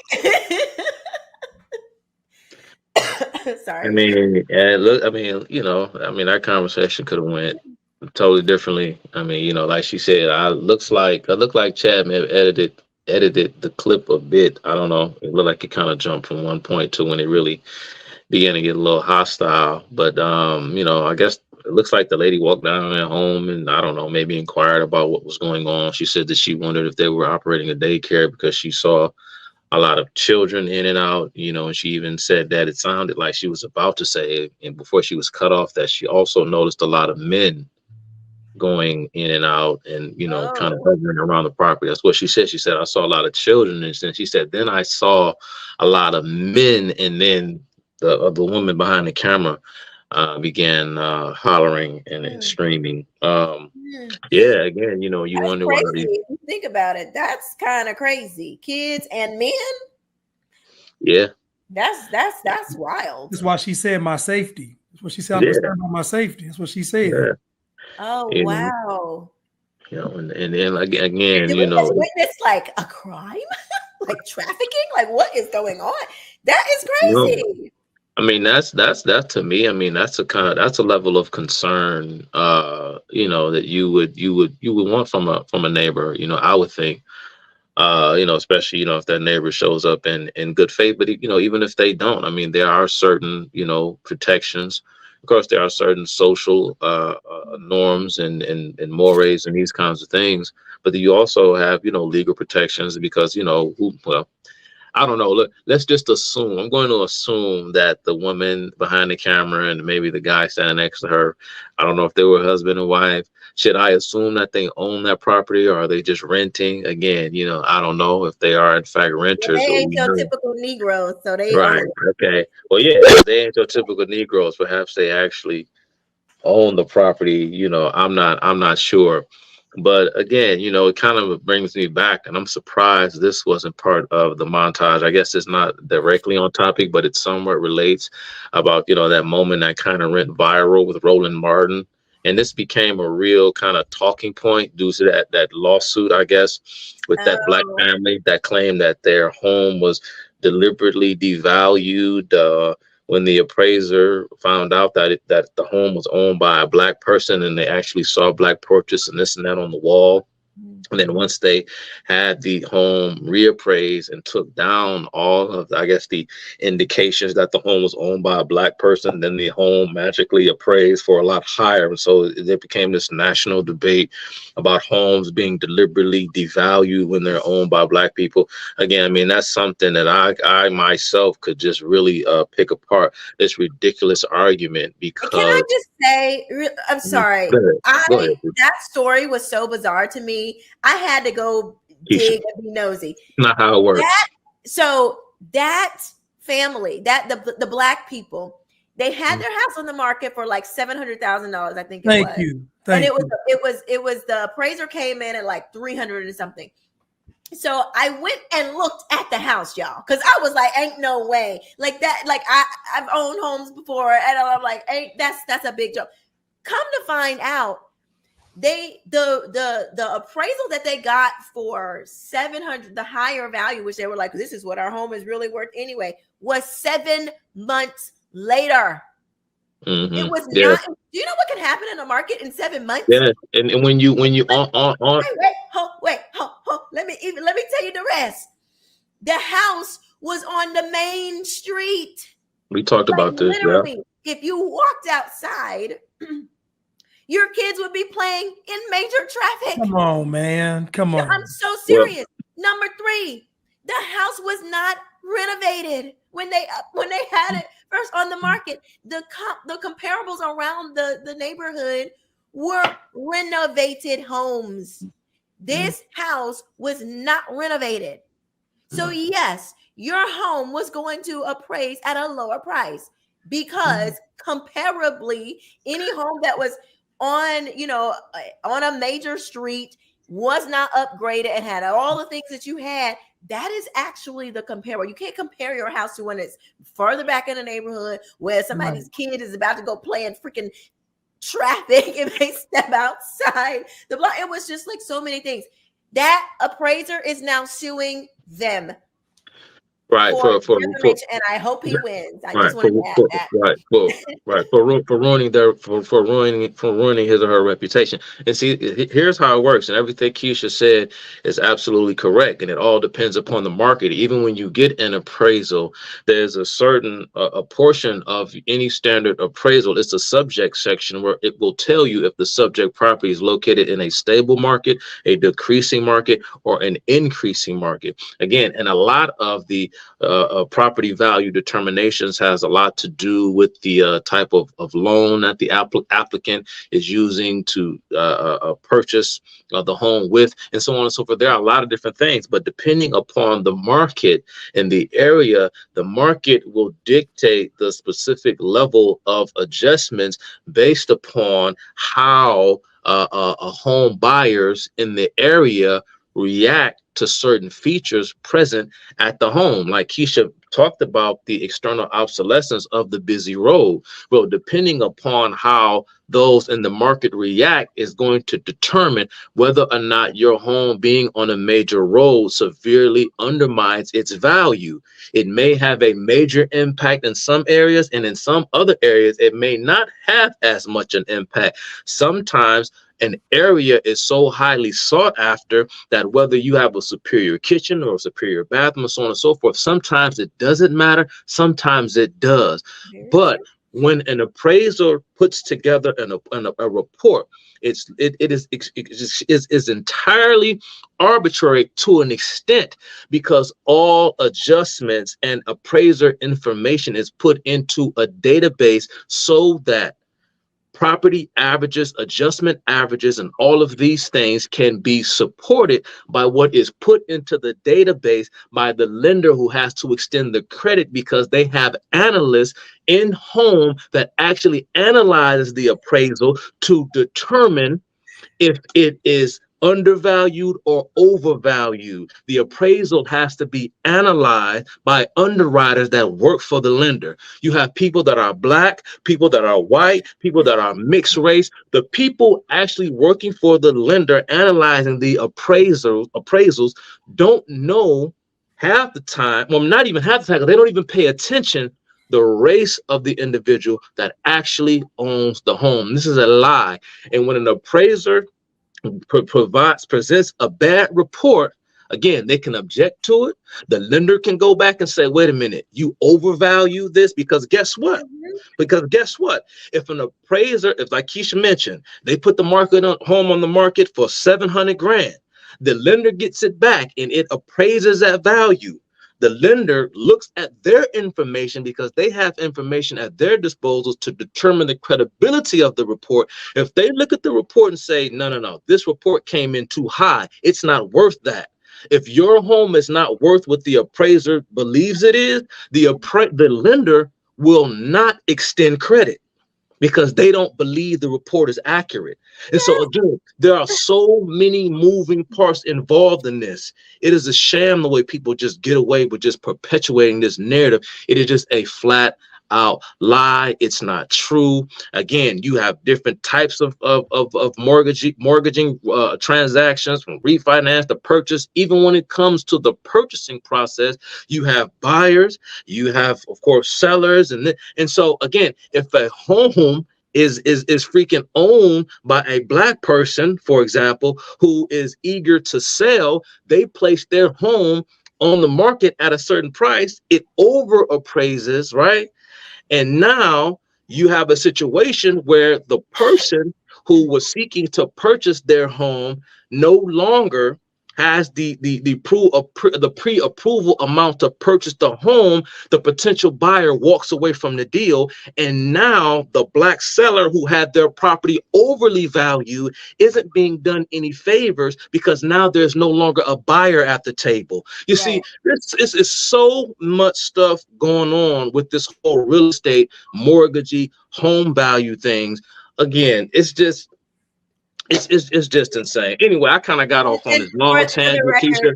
For the chat, y'all, Chuck works in real estate, so yeah, I don't want to say exactly what it is that I do, but yeah. Right. Anyway, I know this stuff sideways. But I didn't even mean to get on that tangent, y'all. That's not even why I jumped in the conversation. I'm sorry. You got something, Blanche? Because that ain't even what I wanted to say. I was just going to say that. I mean, what Kesha and Chuck are talking about is a nuanced conversation, and you're gonna lose most black folks. Most nigglets don't understand context, and so once you go below the surface, you think them black folks is thinking about my house is on a major street. We don't have hard. We still got carpet from 1983. Like they're not thinking about. They're thinking because I'm black that the property is automatically going to be assessed at a lower value, which is cap. But I'm gonna be honest with y'all. If I walk into the house and I see black pictures up, I'm not buying it. So because I know I know some foul play, some fouls at play. So that's me though. So I would advise anybody, if I'm coming to the house, take all the pictures down, put some white folks up, and then I might purchase the home. But hey, but you know ancestors or some ancestral worship. If I see any African artwork on the house, if I see African artwork, if I see anything, I'm not purchasing. I'm telling y'all that now. So if you want me to get the house, you better make it look plain and white. I'm sorry. Look, but check it out though. And another aspect people fail to realize is that any real estate agent worth their weight will tell you there are certain investments that you don't put into your home because these upgrades are not actually investments. You do these things to your home if you plan on using the things that the upgrades that you put into your home, because certain home upgrades and renovations have no bearing on the market. If you plan on living in that home 10, 15, as if you want to make it your forever home, as they say, then you make these changes, because certain things that you do to your home have no market reaction. If you think you spend 30 grand putting a pool in your backyard and you live in a neighborhood where buyers don't place premiums on pools, that pool does not increase the value of your property. You just threw that money away or simply used it for your enjoyment. There's no reaction to it on the market. That's just the way it works. I know it looks like that. How about the neighborhoods where it's a really low value neighborhood, but they go and they build this big old house, and it's like they think that that's going to, like, people will be like, ooh, this big house just came in there, it's going to raise the prices. No, it's not. No, it's not. It's not. Like, there's so many different, it's like it's such a nuanced conversation. You totally cannot think that it's because you're black. Like, there's just that is so simple-minded. There are so many reasons that a person, that goes into just real estate in that particular area. But for all of these other conversations as well, like just people thinking like, oh, everything is because you're black, or everything is because you're a person of color now, or LGBT, like everything is because of your identity. Don't nobody care, because like Chad just said, I got my own wife, I got 4 kids, I got my own mortgage. I'm not thinking about y'all. I got my own life to live and figure out. Like, but brother, you a bourgeois, you an Uncle Tom Negro. We can come together, brother. See, we can come together, brother. We can build this thing up from the ground up. See, brother, you going to the white man. See, you divesting from the community. See. Okay. Look, I went to the police right there. I got a Negro harassing me. Get it in a suit, my man. Like, bro, I ain't trying to hear that, bro. A meme of Blanche and a Karen. Look, I actually heard an interview. I think this was back in 2015, when the conversation between Umar Johnson and Jesse Lee Peterson, I think I even may have shared this a long time ago on the show. I remember saying something about this, about how, whilst, in the midst of this interview toward the end, Jesse Lee Peterson allowed callers to call into the show to speak with Umar Johnson and ask him a few questions. Yep, and a guy from Cuba called in, or his parents or grandparents were from Cuba. He was a young black man. And, he made the point to tell Umar, say, hey, man, he said, I was young. I thought I wanted to be a thug. I wanted to be a gangster. I thought all that stuff was cool, until I got shot. I got shot, almost lost my life. And that was my wake up call. And I guess the young man had children and had a girlfriend or maybe a wife at the time. I think he indicated that he was married by the time this phone call took place. But he said, man, I had to move my family away from that, because he said, you don't raise a family in that kind of environment. You just don't do that. What kind of man would I be? Because then Umar's response to him was, and this was a literal quote, I remember like it was yesterday. He told this young man who was all of 20-something years old, he said, if you were a real man, you would have stayed. This is what he told him. After being shot, after saying he wanted to live a thug life, wanted to be a gangster, he woke up and realized he didn't want that life, moved out of the hood and said, man, you don't raise no family in that kind of environment. Umar told him, if you were a real man, you would have stayed. If you were a real man, you would have stayed and helped your community. And the young man said, dude, and then that's when the young guy got upset. And he said, man, my grandmother came from communist Cuba, and she warned me about people like you. She told me, you get away from that kind of stuff. You don't live like that. And then that's at that point, Umar started to yell back at him, and they were both kind of yelling at each other. And then the whole conversation just devolved from there. And Jesse Lee Peterson had to interject, and the conversation was over. But again, I just thought that was so egregious. And again, that's the mind set of these kind of people, like we saw in the clip, and men like Umar Johnson. Before I play this next clip, I'm like, it's so interesting that you say that, because again, another conscious Black conservative. When the whole critical race thing was going nuts, and I was like, look, get your kids out of the school. We need a mass exodus. Do you know that a popular conscious Black conservative was like, that's the problem. Y'all are running from, instead of staying in these places, staying in the communities, staying in the schools and fighting there, you're running and taking your kids out and are moving out of these places. I wanted to say, have you lost your freaking mind? Wow. Have you lost your mind? You expect for people. There was a guy my live tonight was about a man who said that 8-year-old children, an assistant principal who said that 8-year-old children should be able to watch pornography in school. This is an assistant principal who said it to a group of parents and before the school, that I would let my children, or any sane person would let their children just sit there, like if they could do something about it. Have you lost your mind? But what is the difference between her and Umar? What's the difference? Blanche? Look, I mean, well, I mean, the problem is that these people they're liars and disingenuous. So what they do is they get in front of this whole thing. They don't want to seem bad in front of white people. So Dr. Umar Johnson is going to say what he's saying and save face, because if he agrees with a young man, then that kind of destroys his entire argument. And these people have been doing this for my whole lifetime, not telling the truth in front of white people, just for the sake of not looking bad in front of white folks, as if white folks don't have any eyes. It's just, but I'm gonna ask y'all a question. When was the last time a Black person had a complaint that was legitimate? Like I honestly, listen, I have not heard a Black person have a legitimate complaint when it comes to something dealing with race. Right, now, never they talking about race. I haven't heard it. Just think about it. I don't know. I haven't heard it. Never. Not if they talking about race. and Umar just recently, did y'all catch him when he talked about part of why his school is, still in the process of I guess He talked about how how the black contractor screwed him over. Did y'all catch that? I And he remember said that, and he said that I feel maybe I might have to go outside the African American community, and now I've hired some white contractors who seem to be getting the job done because the black contractors screwed us over. So that's why we run into so many trouble. So I had to go outside of the African American community. So there you go. You go. Talk to them black contractors, see what they say about what Umar did. They're gonna say, man, he gave us 4 checks that bounced like a basketball. Man, we just listen.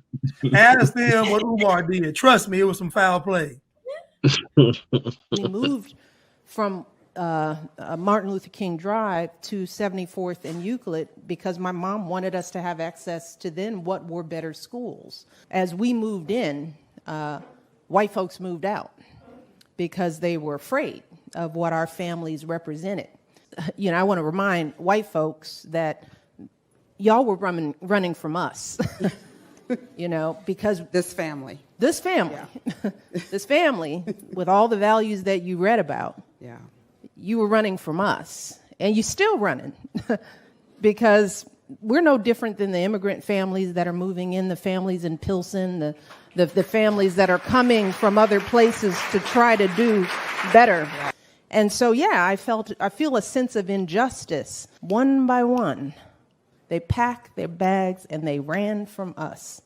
And they left communities in shambles. Man, they see that big wide back. They're like, we got to get up out of here, man. They see them big, tall Robert, man, please. I wish I would stay with y'all. Like Oh, that's man, I'm sorry. I thought Chad was doing something. Oops. Okay, he'll unmute. That kind of summed up. It was like, okay, do you want it's something what we're talking about to me. She's like, you're running, but we're coming in.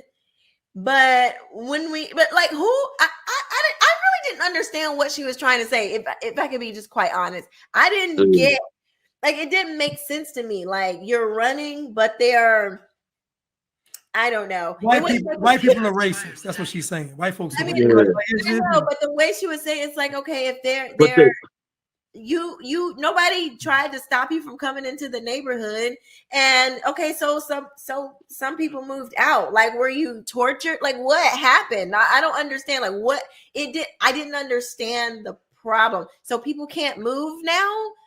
Like, I can't move. Like, I didn't get it. Like, we moved in and there were white folks that moved. So, like, I don't. Okay, like, what is that supposed to mean? Like, it didn't really.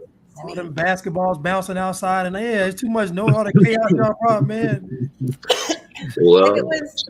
I don't know. What did you guys get from that? Was it just me, or was it just like? Well, Well, I think I know Chad probably has something he wants to say, but this plays into what we're talking about. I mean, the key giveaway or the sentence she said was that stuck out to me was she said that they left the community in shambles. How? Simply by what do you mean they left the? How did it deteriorate? What left it in shambles? You're the common denominator. You're there. Right. You're the common denominator. What do you mean the community is in shambles? This it takes us back to a time. And it's like when they're running, she goes, "You're running from us." Like, but if they left the community in shambles, wouldn't you want somebody who leaves your community in shambles to get away from you? Like, well, that's why it's in shambles. Because I know, but it's like the way she's saying it just doesn't make sense to me. I don't know.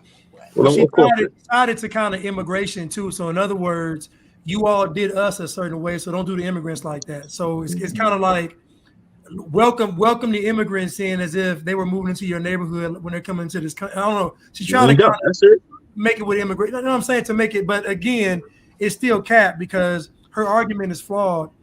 If white people leave and they are racist and they're leaving you, then what is the issue? What's the issue? You want them to leave.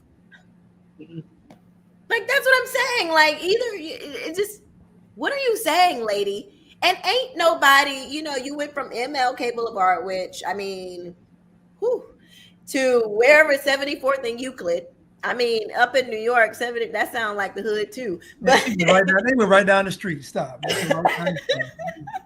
but it was just like, I don't know, kind of weird. No, just to echo with what Chuck said. I mean, I wish she would have elaborated what she meant exactly by left the community in shambles, because it seems as if she's admitting this kind of inferiority complex. Yeah. That only white people have what it takes to add value to a community.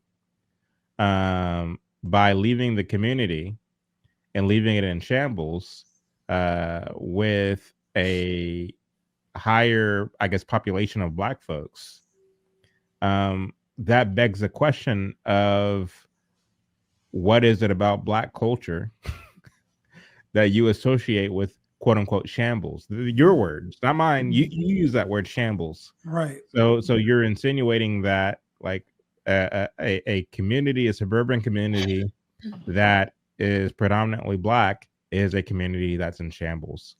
And unfortunately, I've seen this firsthand. I've seen this in Lancaster, Texas. I've seen this in other, I guess, quote unquote, suburban communities here in Texas that are predominantly Black. But you drive through these communities, you see the grass overgrown, you see the decrepit kind of way in which the community was upheld, or the lack thereof, with the bricks that are like falling out of the house, and the paint that's chipped, and the cars parked in the yard, and dogs and stray animals just running around. It just looks very desolate. And so again, this comes down to culture, which is a lot, which we talk a lot about on this show. And it seems that to me that Michelle Obama was very close to stating the obvious, to admitting the truth, but she stopped just shy. And saying, by saying that, whites left, they left it in shambles, insinuating that they took the resources with them. Right. You have to understand that she's married to a man who is a producer and star of a film, a Netflix film. It's more of a documentary series called The G Word on Netflix. Man. It's called The G Word, and the G standing for government. And the whole concept of this documentary series, this docuseries, is to promote and advocate for government programs. Lest you forget that in 2012, the 2012 presidential election, the Obama team released a series of campaign ads called "The Life of I forget the woman's name that they use, Donna. I forget the exact name. Maybe you guys in the comment section can help me out. But basically, from cradle to grave, the whole concept of this campaign ad was to show how this proverbial kind of girl had benefited her entire life from government programs, starting from pre-K all the way to Social Security. The Life of Julia. Yes, exactly. Yes, I remember that. Right. So the whole concept of this campaign, much the same as the concept of this documentary, which he would later produce, is to advocate for the government as a predominating factor in the lives of American citizens, that we need the government, in a sense, to provide for us our basic necessities. Once again, like these things have traditionally been achieved by the sweat of one's own brow, by the work of one's own labor. But this new concept, this new kind of sophisticated communism that Barack Obama is implementing, and his wife, by extension of him, is that, look, we need the government for these programs. You can't do it on your own. Blacks can't do it on our own. We need the government to provide these things for us. And so they are going about the sophisticated kind of coded ways of advocating for just that. It used to be in the days of Black Power, in the days of the Black Panther Party, where they were very obvious and they were very explicit about what it was they wanted. They were very explicit about what their ideology was.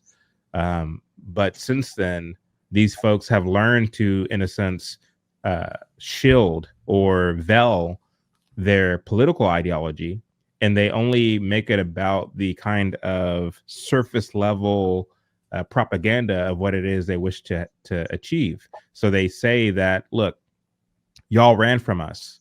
It's more virtuous for you to stay with us. It's more virtuous for you to help ring in these kind of policies, these progressive policies that equalize society for everyone. And so you see how they are learning to kind of veil their true political ideology so as to not scare away individuals who are who tend to get skittish when they hear words like communism and mass redistribution of wealth and things of this nature. Understand, and the lady with the TED, who's wearing the pantsuit doing the TED talk in the opening montage, when she says that, you know, when you think of gentrification, this is a social justice issue. Social justice is coded language for redistribution of wealth. That's what social justice is. Social justice literally means redistribution of wealth. It literally means equity. That's what it means, which is communism, which is Marxism. It just is what it is. And so these people have had a century of time to, in a sense, exercise different kind of fashions of propaganda in order to get the public to go along with their agenda. They learned through certain so-called red scares that it's not really helpful for us to be upfront and honest about what it is we stand for. And so we have to, in a sense, code our language to get people to go along with what it is we wish to do. And so they have learned to tie virtue in with their agenda. It is morally good for you to go along with our agenda. It's morally good for you to come back to the communities and to reinvest, because you can't further your agenda without money.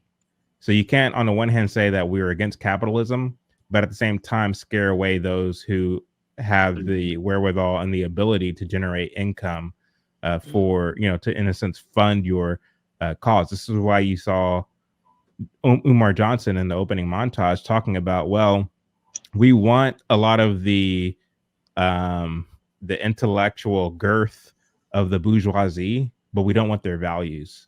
I don't know if y'all caught that in opening montage.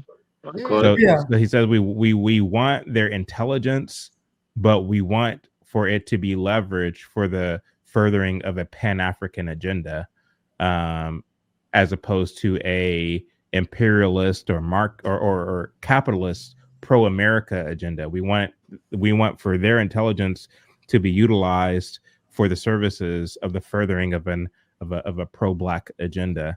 And so these people understand, I think Umar Johnson understands full well that his ideology, his political ideology, cannot survive on its own. Like, you need to kind of borrow certain tenets of decency, certain tenets of quote unquote capitalism, certain tenets of the things that have made America great. You need to borrow some of those concepts in order for your ideas to survive, because they can't survive in a raw way, if that makes sense. Hopefully what I'm saying makes sense. It makes sense in my head, but I feel like I'm struggling to communicate. No, it makes a lot of sense too. And just really quick, Chuck, it reminds me of atheists. It's just very fitting because of, you know, communism, that you have to borrow from God stuff in order for atheism to work. Like, it can't work on its own. You know what I mean? So when it reminds me of like the same things that atheists have to do, these progressives, communists have to do as well. You have to borrow from hardworking people because your idea can't sustain itself on its own. That's all I have to say. Chuck. No, you're right. You're absolutely right. And to Chad, and it's funny that Chad brought that back up, you know, went to the money issue, because I wanted to mention that earlier before I got off on this crazy tangent about appraisals reports on the time. Yeah, no, it's cool. Because I'm the one that I'm the one that brought it up. But I thought about that fool Roland Martin.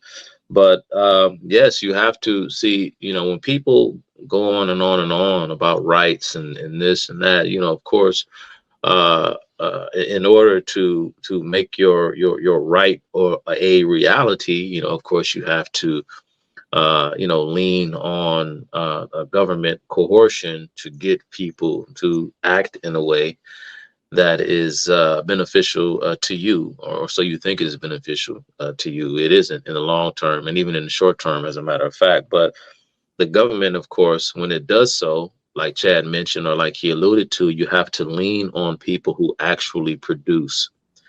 And this goes back to, we talked about, like subsidized housing or government provided housing.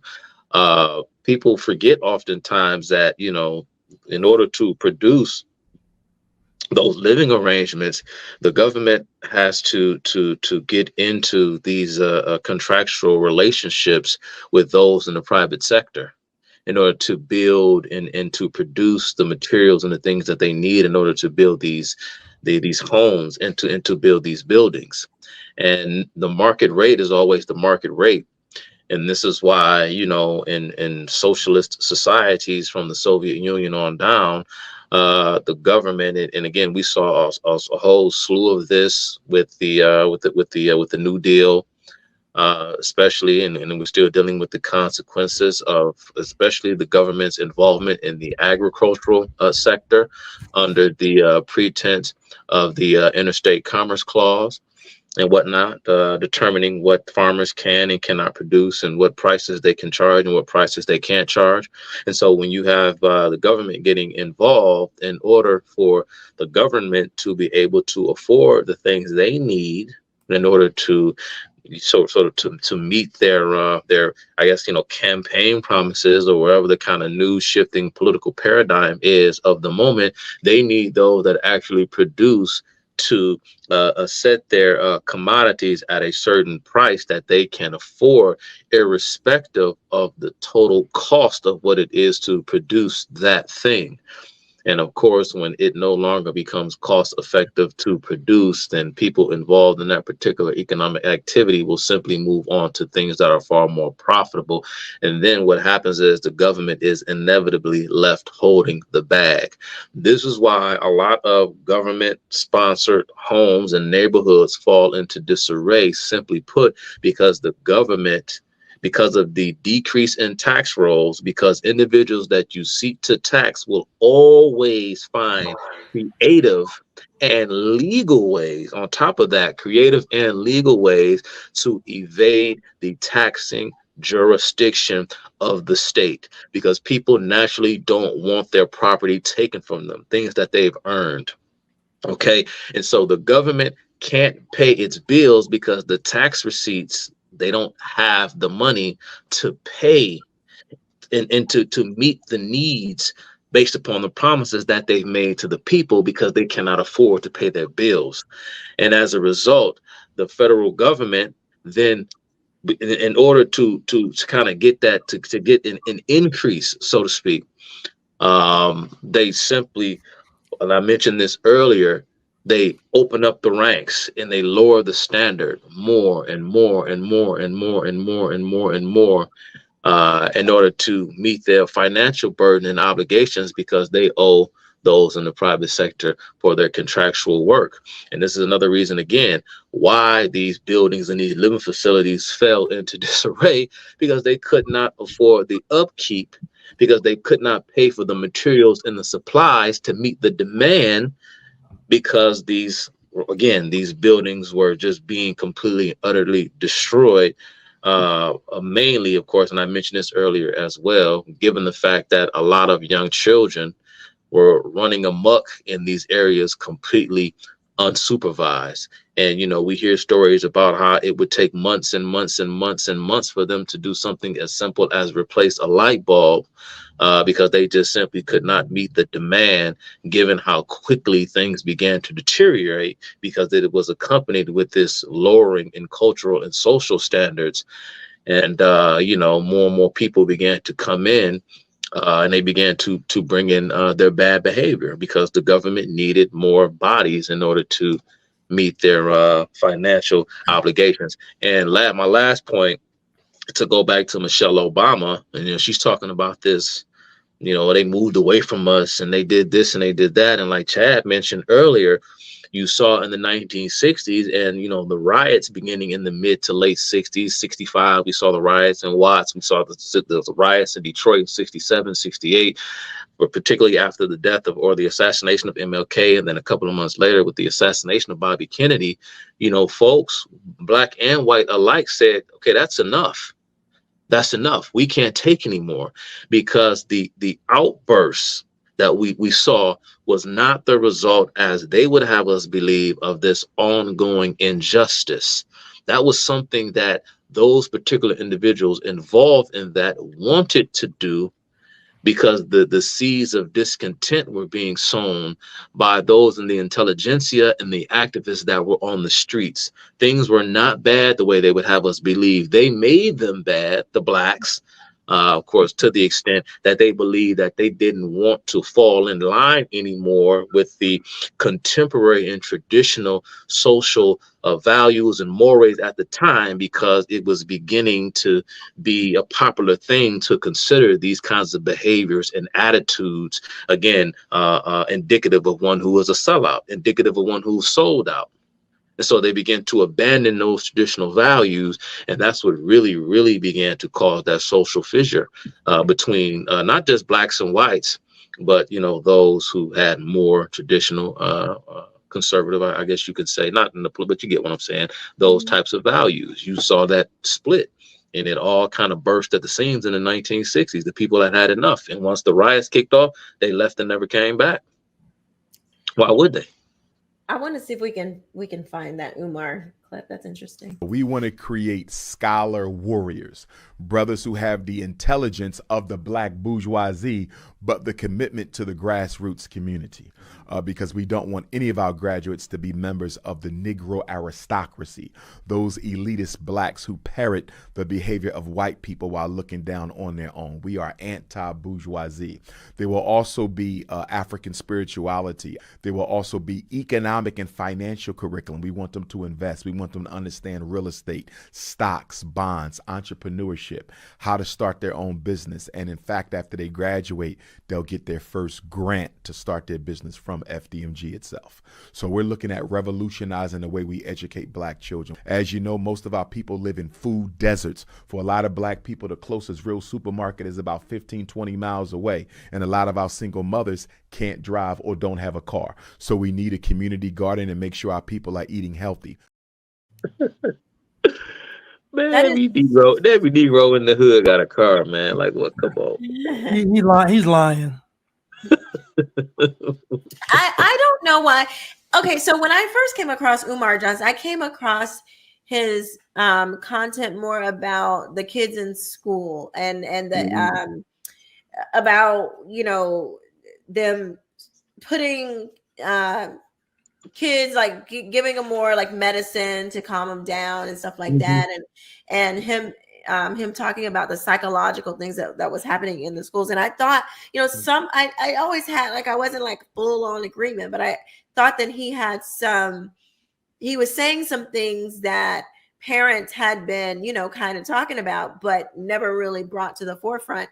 And I get, he said he was a clinical child psychologist that worked in the schools. And I was like, okay, like this sounds, he said that he did this regularly, thought it was something to, to pay attention to. He never talks about that anymore. He never talks about the kids, being overly medicated or,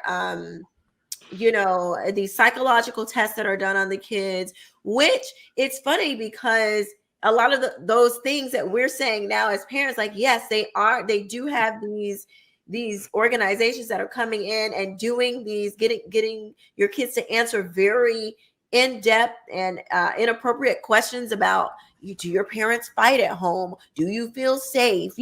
How does your mom like your dad? I mean, very inappropriate. Does your dad drink too much? Do you get beat?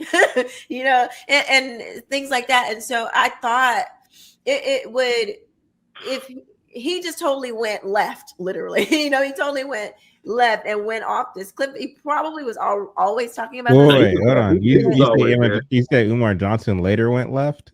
Help me. He was always that way. He was No, always but that I'm way. saying for me, like what the content that I was finding about him was more of the kid stuff. But I will say this about Umar Johnson. Ever now and again, he will say some things. Here's what I think about him. I think that he is a connoisseur of YouTube content.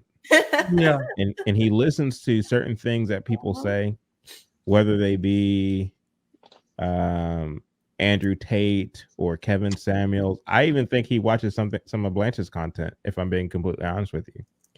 I think what he does is he takes certain talking points and he kind of like weave these into his fabric of what he's about. He kind of baked them into his cake to kind of come up with things that will make the so-called Black community think that he's intelligent, think that he's smart, think that he knows what he's talking about. Mm-hmm. Even when I was making this montage, there were certain things from that interview that I pulled from where he says that I know for a fact are traditional conservative talking points. Even like some I guess right-wing extremist talking points as it relates to the great replacement theory and all the things. And so he takes some of these concepts and he introduces them into he utilizes them in his talking points once again to make Black culture ooh and ah out of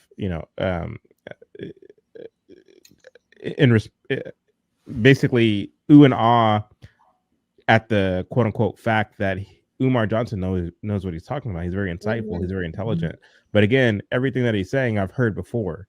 It's not as if he's introducing something new and something profound to the marketplace of ideas. But once again, I think he kind of pulls and draw from certain from different YouTube videos to try to make or concoct his philosophy or his ideas, which aren't really his.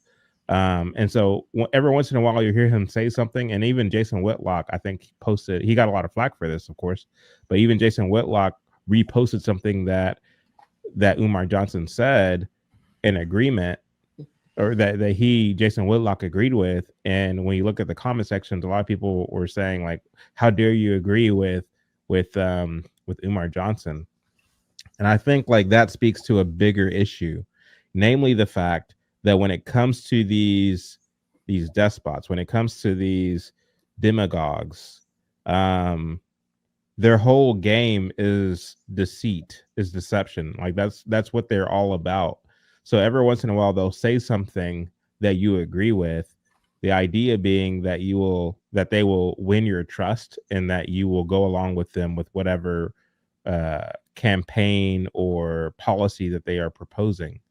And so this is why it always comes back to being principled. And I hate to sound like a broken record, but really that's what it's all about. Like, are you principled enough to understand when somebody is basically trying to woo you into going along with their agenda? And that's exactly who Umar Johnson is. And so it's like, I don't think that he ever quote unquote started off on the right foot and then went left. Like, no, this is a satanic, demonic, delusional man, an opportunist, to put it, I guess, lightly, who will say whatever it takes to make you think that he's the smartest man in the room, because he wants the glitz and glamour of being a so-called public intellectual. But I take your point, Kesha, and I didn't mean to cut you off. I want you to finish. But it's all good. No, but the bigger point is that he wants to, like we said before, if the quote unquote bourgeoisie were Black, he would have well, I guess that wouldn't even be true, because he says he doesn't want the Black aristocrats to look down upon the other Black folk or whatever. But it's like, why not? What's wrong with Black people being doing good and living well. Like, what's wrong with that? Like, why all the black people got to be downtrodden and put upon, and but yeah, I think at the end of the day, it just goes to show that he's really, I know this sounds like a record, but he's really a communist, because he doesn't care. But he said he's not a communist, though, Keisha. He said he's not a communist. He can say, what he wants. Everything he just said in that clip, he's like, we got to radicalize revolutionize the education. If that's not communist talk, I don't know what is. Like, he's talking. He might not know that he is, but he is. He's literally talking about the bourgeoisie and the proletariat. That's communist. Like, where does he think the word bourgeoisie? No. You're right. I mean, he's basically using, like, he's pulling words from the communist glossary. But I'm saying that he himself said that he could never be a communist, nor could he ever be a capitalist. He says, I'm a Pan-Africanist. This man, go ahead. He's a pancake Africanist. Pancake Africanist. So stupid, man. I mean, again, if you want to talk about, I mean, I know, again, the term communist and capitalist was, a word, invented, promoted by the same individuals who were, hostile to the free market system. Again, like I said, like I said before, capitalism, is not or the free market system is not an ism. It's just simply an economic system that it pretty much just is what it is. There is no idea behind it necessarily. Or someone like Marx would suggest that it is, because it is all of the ideas, institutions, and again, social conventions and so on and so forth that, flow downstream from mankind's quest to subdue the natural environment, given the fact that, man is the most highly evolved animal according to the way they think. But when you hear him say stupid things like he's not a communist or a capitalist, an economy is simply this, given the fact that, we have an unknown amount or a finite amount of resources, for that matter, of course, our economic system is coordinated by way of prices so as to inform us on where these finite resources ought to be allocated based upon the principle of supply and demand. When this moron says that he's not a communist or a capitalist, he has to either be one or the other, because the market can either be coordinated by a systemic, unarticulated processes dictated by the individuals who participate in the market, or the market itself can be coordinated by planners. That's what you would call a communist/socialist system versus a free market system. There are only two ways to skin this economic cat, as I like to say. It's one or the other. You can't be neither, dummy. And when you say that I am a Pan-Africanist, like, oh my God, like I said, he's not a communist. Fidel Castro said he wasn't a communist until he was a communist. He sure did. We got him on camera. He came once. He sang the Spanish version of "We Shall Overcome." Yes, he did. Yes, he did. Yes, he did. He was brought on a victory tour and paraded around the United States while our left-wing press glowed and gushed over him, right? And then he openly said a question, before the American public on whether or not he was a communist. He said unequivocally no. They even went down the line and asked him about his brother, his sister-in-law, and so on and so forth. No, we are not communists. But somebody like Volcinio Bautista, who is, of course, considered to be the villain of history, according to their particular narrative, he said as much. He knew exactly what time it was with Fidel Castro, who, of course, tried to incite a communist overthrow of Colombia before we even knew who he was on the international scene. By that time, Fidel Castro had already had about 3 bodies on his record. Right. He attempted to murder. He shot the head of the I forgot the college that he attended, but his goal was to spread communism through the student union. And when he lost the election to become leader of the student union, his competition, the man who won the election, I forget his first name, I think his last name was Gomez, he attempted to murder him and shot him in the chest. Luckily for the man, he did in fact survive Fidel Castro's murder attempt. But again, this man, Fidel Castro said he was not a communist. But Bautista said that he would, in fact, open up his country to more, I guess, a democracy or openness and fairness in the political system once he had successfully ridded himself of the communist threat, because he knew that once he opened up, so to speak, the country politically, that he would be overrun by Fidel Castro and his cadre, who were being supported by their Soviet masters in Russia. He knew. And this is why, Bautista is considered the dictator that preceded Fidel Castro, because Bautista knew what was waiting if he was ever set aside. This is why, again, you look at the comparisons between Cuba under Bautista and then Cuba later. Cuba was a much better country under his rule than under the dictatorship of the Castro brothers.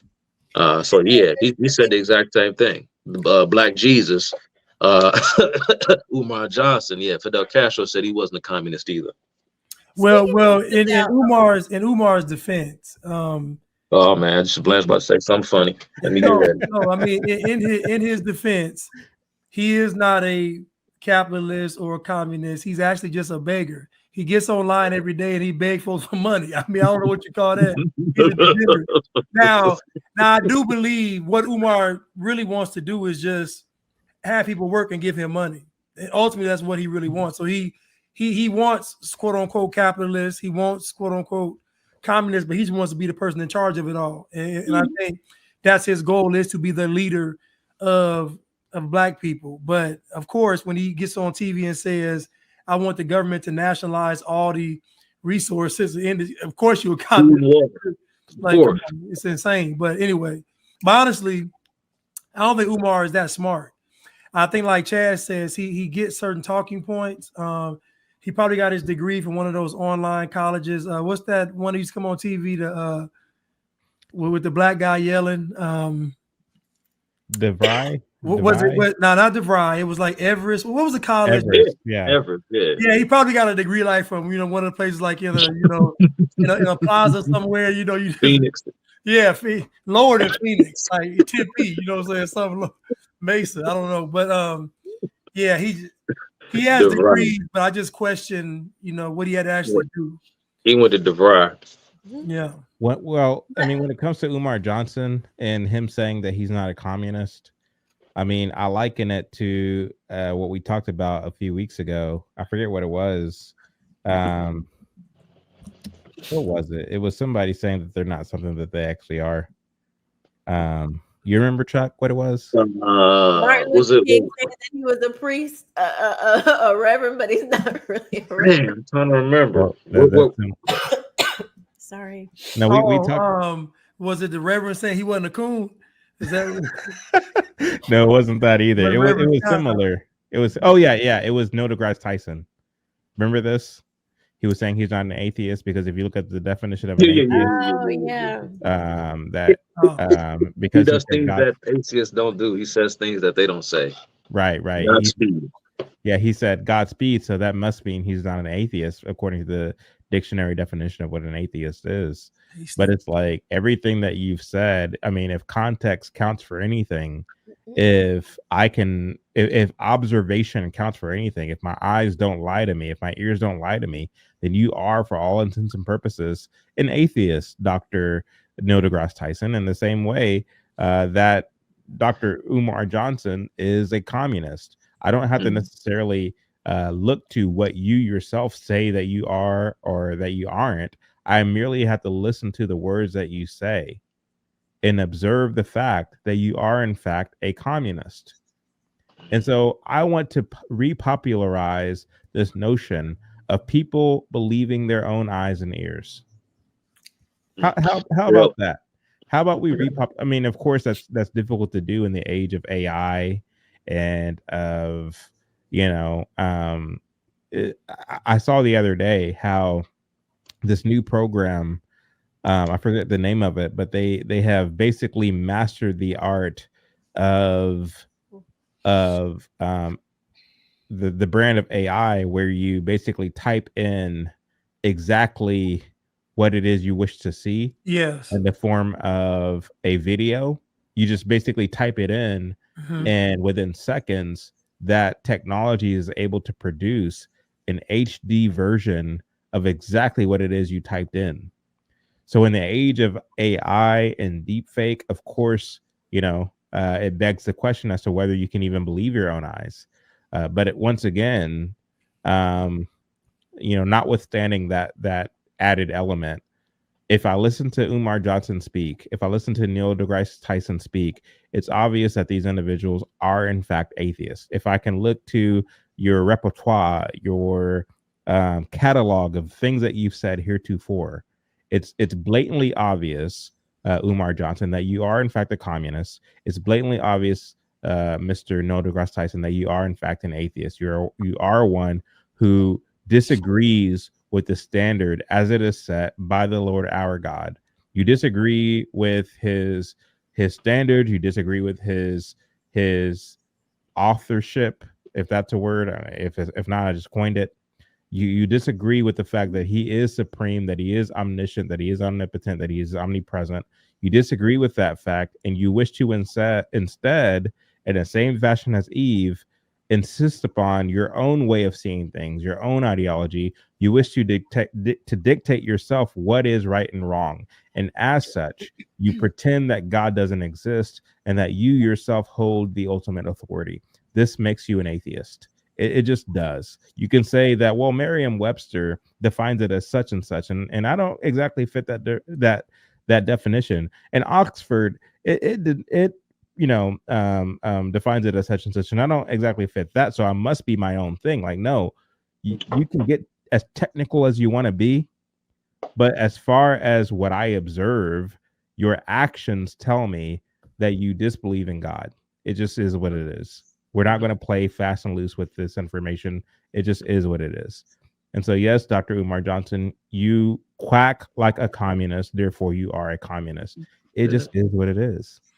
And he would say he said he practiced. He said he's specific.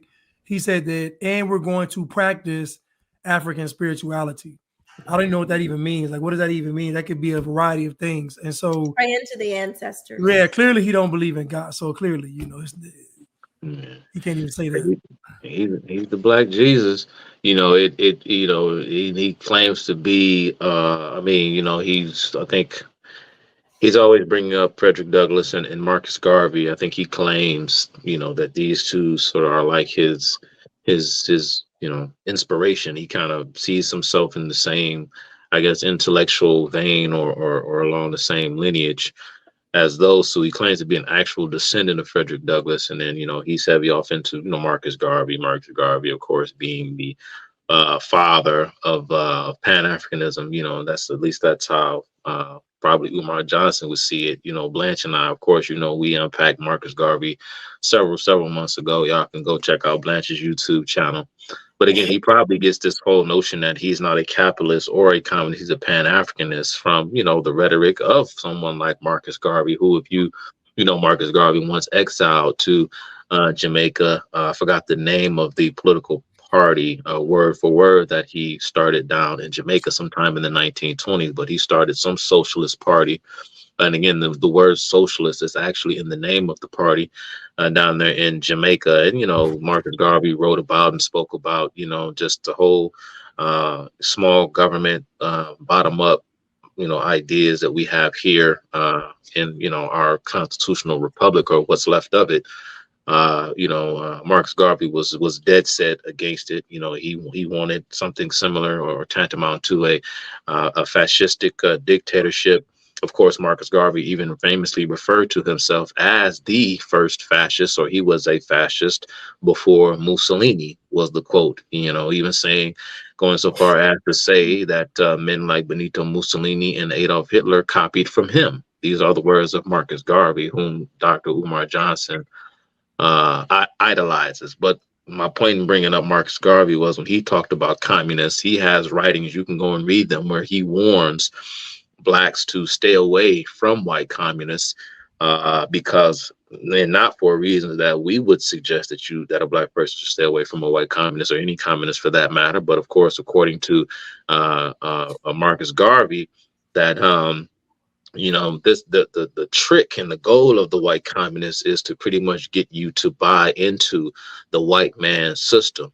First and foremost, of course, if you align yourself with white communists, you're going to, you know, undermine your labor prospects for reasons that he gets into.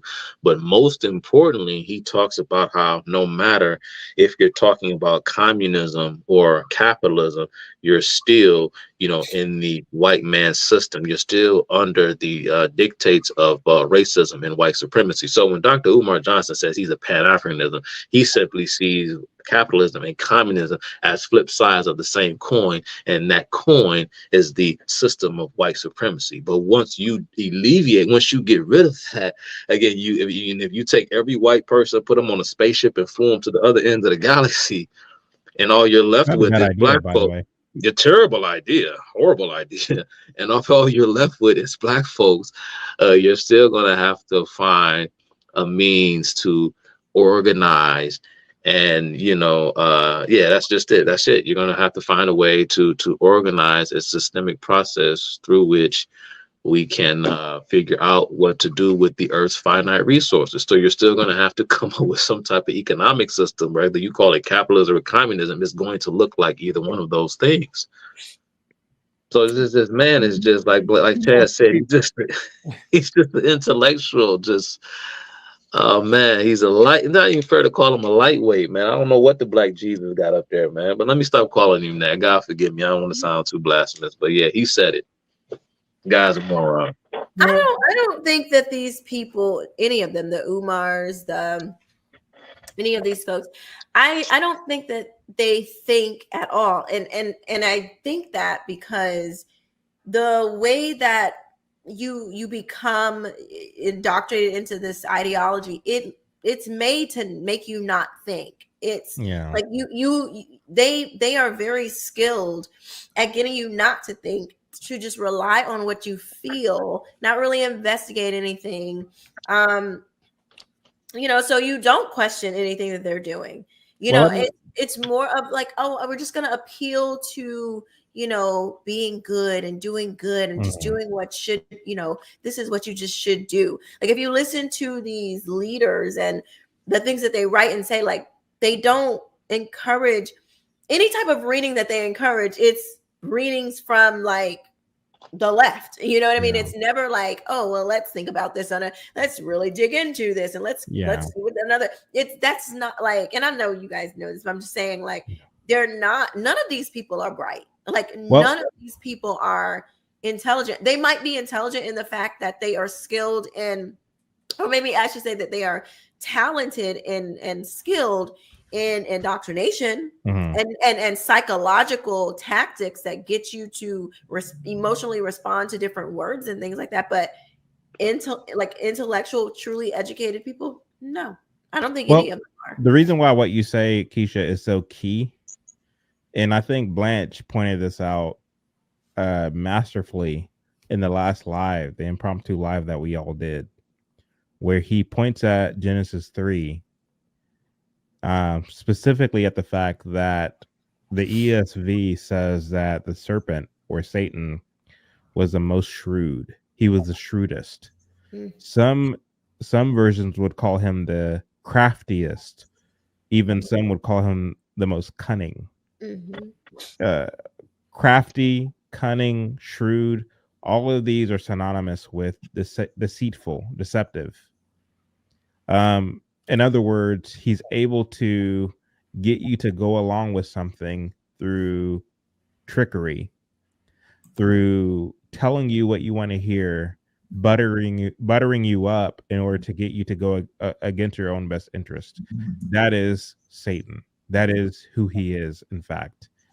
And many intellectuals share the same trait, where they're able to play fast and loose with language, where they're able to resort to technicalities in order to convince you that, well, you are different than the individuals who are guilty of having destroyed society with their ideology and with their policies, this, that, and the third. And so while I can hear someone like a Neil deGrasse Tyson spin what he believes in terms of his atheism or agnosticism or whatever you want to call it, again, at the end of the day, you can dress it up as you know, rhetorically as much as you want. The fact is, at the end of the day, you disbelieve in God and you disbelieve in the standard. That's really what it boils down to.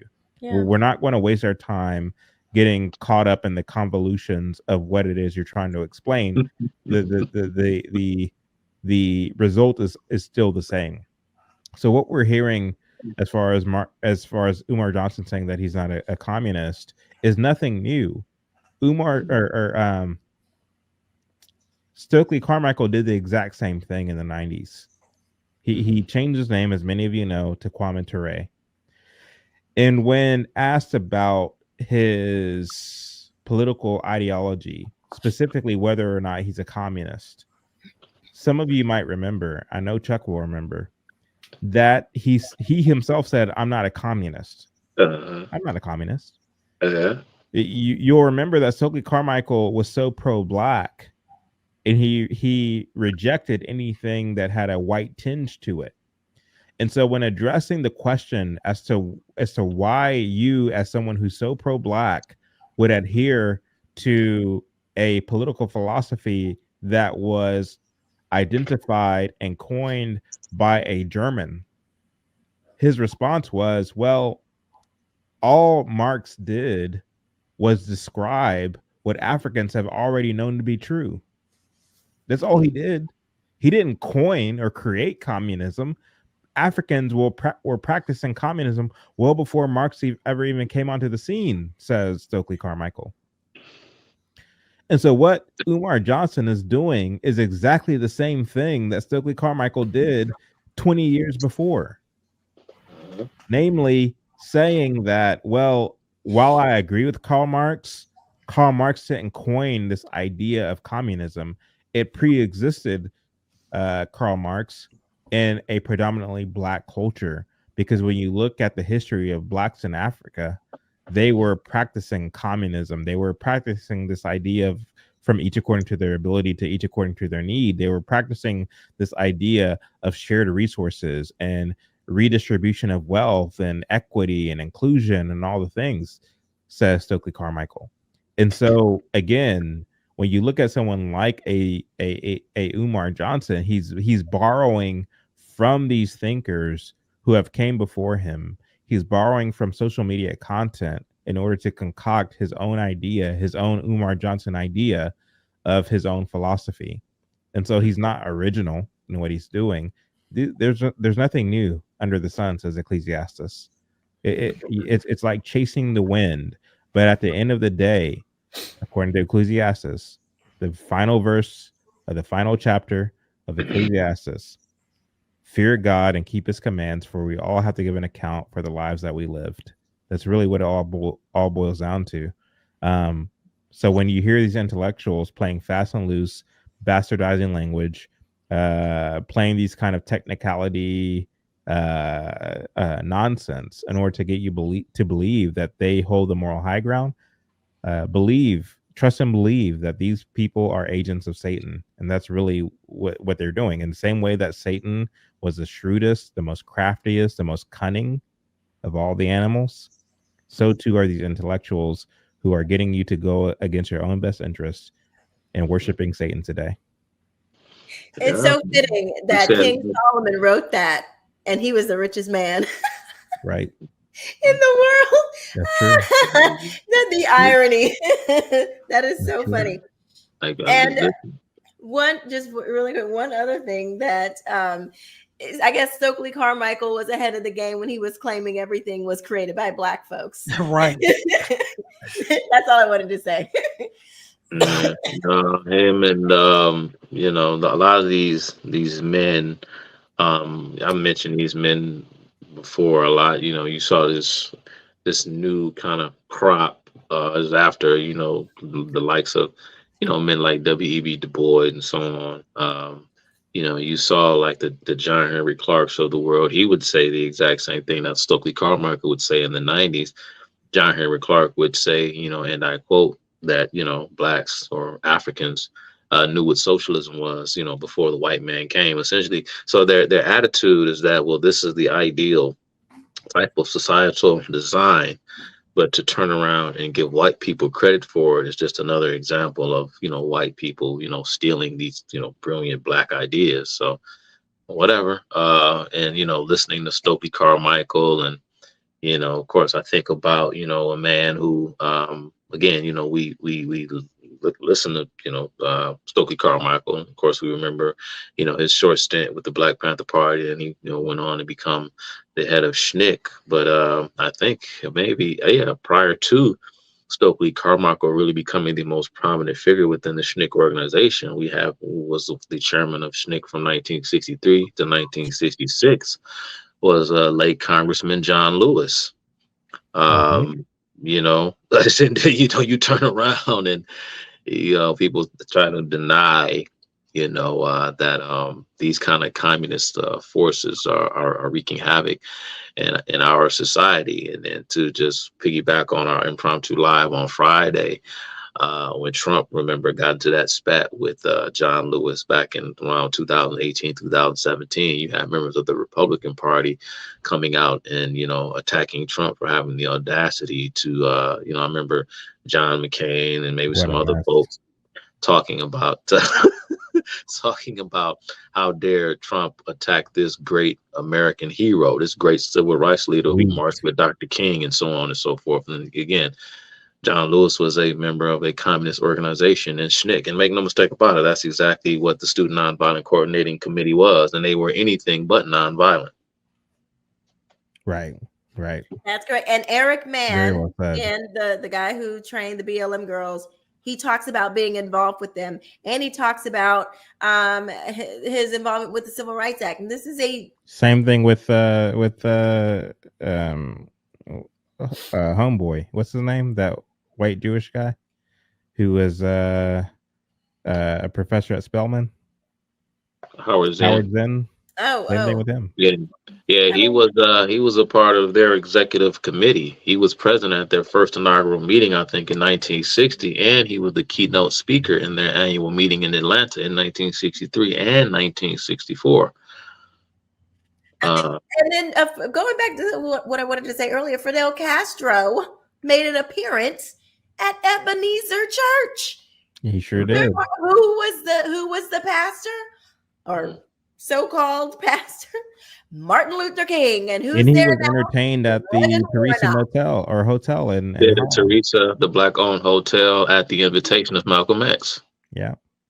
I mean, their little communist footprints have been everywhere. I know me myself, we were just blind, just not see it. I know I didn't see it. It was also even widely reported that there was a scheduled meeting to take place between Malcolm X and Che Guevara before Che Guevara was captured in, I believe it was Bolivia, and assassinated. So Fidel came to the Teresa because nobody else wanted him. But the blacks, they were more than willing to welcome Fidel Castro. The agents of decadence. They're more than welcome to invite Fidel Castro to Uptown, as Malcolm X put it. We welcome you Uptown, is what Malcolm said. We have the transcript of the entire conversation on record. But Malcolm X had a better idea than MLK. No, he did not. They were the same. As the Black Republicans. All right. The Black Republic, and you go to any Black conservatives Instagram page, whatever, I guarantee many of them, not all, but many of them do have photographs and things of that nature featuring Malcolm X. Not that he may have said a thing or two from time to time, or just kind of use it as a means to kind of turn the tables on the left a bit, to use a talking point from one of their icons to, I guess, point out their hypocrisy. No, many of Black conservatives actually feel, as Chad just alluded to, that Malcolm X, he had the way. Our good friend King Randall out of Atlanta, and I'm not hating on him, but I mean, he's young, and I'm not trying to use his youth against him, but even he is constantly quoting Malcolm X as though he was this, as though he had the answers, he had it all figured out. And it's like these people, again, not to sound like the left, but like, I mean, education will go a long way as it relates to who these people really were, and what they really stood for. It all comes down to principles. What are your principles? I don't care about your talking points. What are your principles? Yeah, Sorry, excuse me. Malcolm was a hero to the radical left. And when Umar, I wanted to mention this too. I'm glad we're still going on this topic, because when Umar talked about the black bourgeoisie, and how we need their intelligence, we just don't need all of their, I guess, their a white supremacist I guess values or whatever, but we do kind of need their intellect. I just wonder, like, what exactly does he consider himself to be?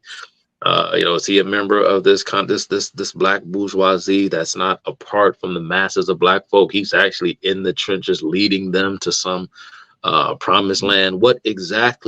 Who were exactly the Black Panthers? What did they fashion themselves? And this is why I thought of the Black Panthers, was we were on the topic of Malcolm X. Malcolm X being one of the pretty much the sort of patron saint of black power, black pride, black nationalism, beginning in the late 1960s. Malcolm X was sort of like their hero and like their icon.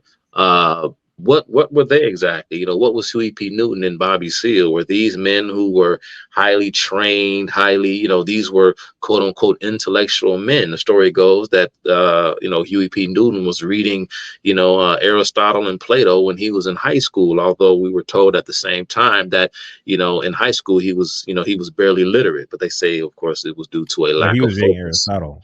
Okay. Yeah, but he was reading Aristotle, but he could sort of barely function intellectually, perhaps because he was so above and beyond his peers that he found little interest in the things that they were learning in school. Who exactly knows? But again, I just wonder, is that the kind of blue collar, so to speak, bourgeoisie that Umar Johnson is talking about? Those that try to take street gangs and literally convert them into activists and revolutionaries, and left a whole slew of bodies in their wake. I wonder if that's what he's talking about. I am not feeling well. Like, I'm really not feeling good over here. So, Chad, do you want to take over? Victoria, I gotta tell y'all something real quick though. I texted my daughter, said, "Can you bring me some Kleenex?" She said, Keisha's over there dying. I am. Well, we are.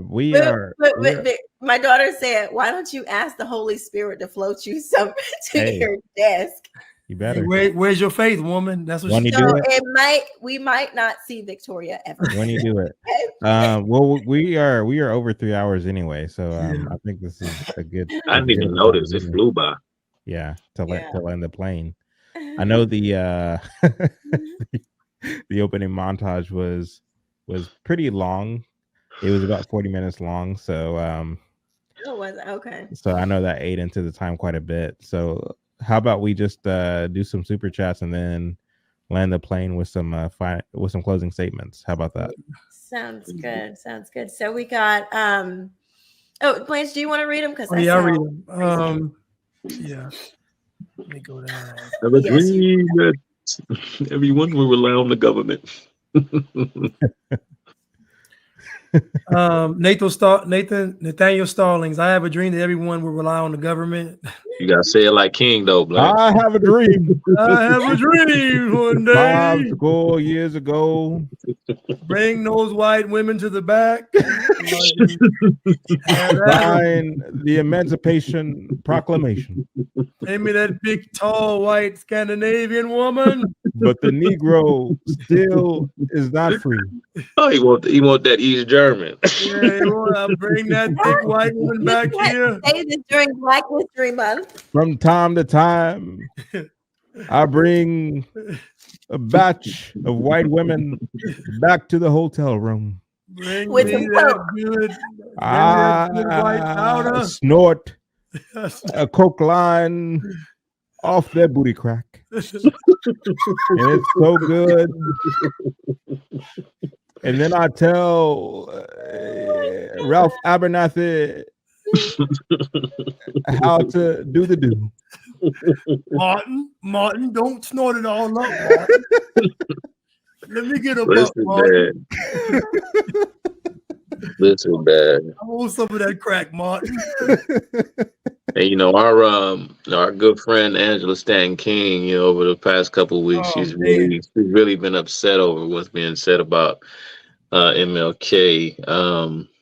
Yeah, man. So you guys, man, be careful, man. 'Cause we don't want to disrespect the King family, as she would probably put it. Not to sound, I'm not trying to be funny or try, but it just goes to show you, man. This people they just don't get it, man. I mean, what can you do? No, I think she gets it. I think that because her argument is, she didn't say anybody was lying.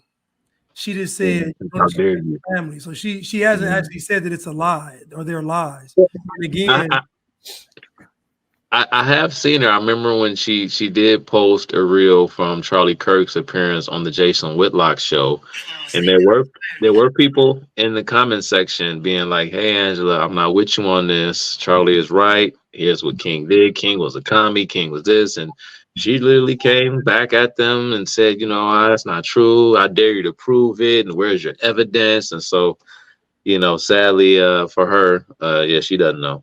She just doesn't know. I think we're waking people up, though. I think this show is waking people up, and it's giving people the confidence to get into these comment sections and just not go for the old okey doke, And So real talk, chat.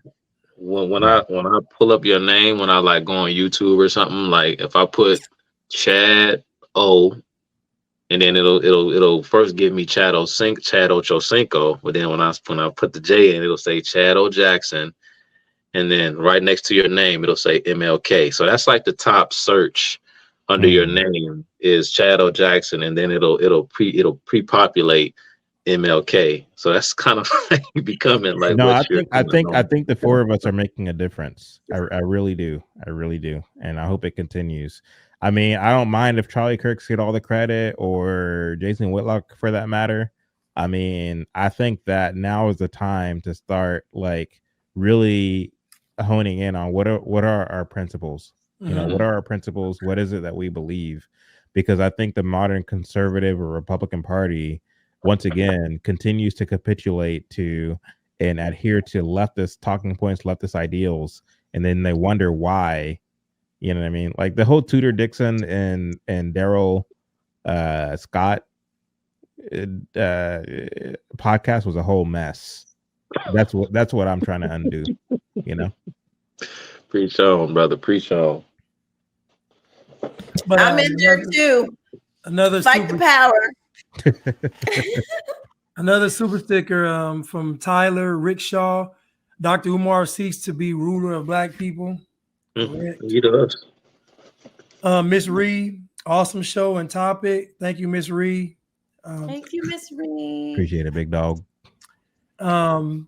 Radical Surf. Chuck, I recall you saying something along the lines of many conspiracy theories came out of the New Age religion.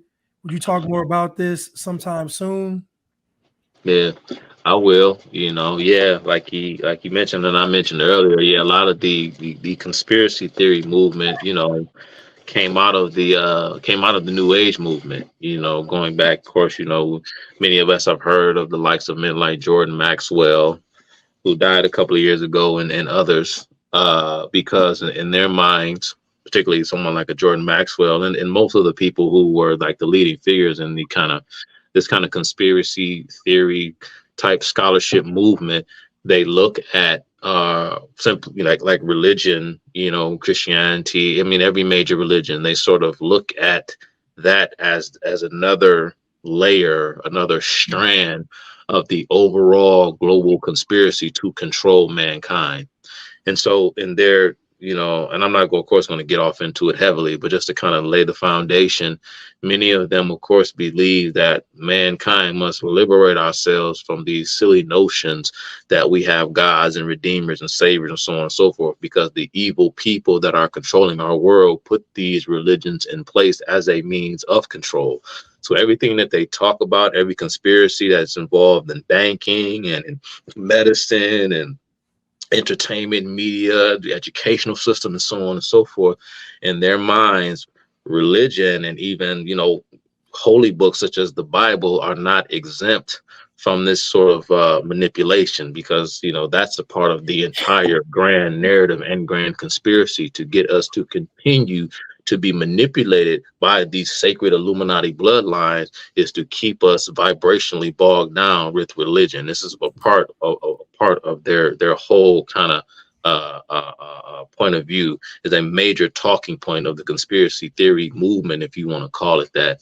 And so, yeah, but I'll probably get more into it at some point. Maybe I'll do something on my own YouTube channel about it. All right, 02122. Kesha feeling sick tonight because of separation anxiety. What's his name? You might know his name soon. Oh my goodness. Shade. Man. Fired. And then the last one, Rick Hamstead, always a great show. God loves you all. Thank you, Rick. Old faithful. And they want you out here, Kesha. They like, you available? They trying to shoot their shot. Yeah, they're grooming Kesha, trying to see if she's available. She's on the market.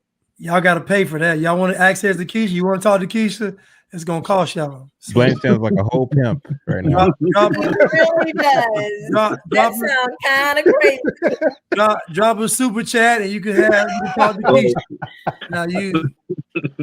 Now we start at $100 to talk to you now. $100 to talk. Listen, you're not MLK, okay? You're not. I have a dream. $100 one day. Kesha King. I had a dream. No relation.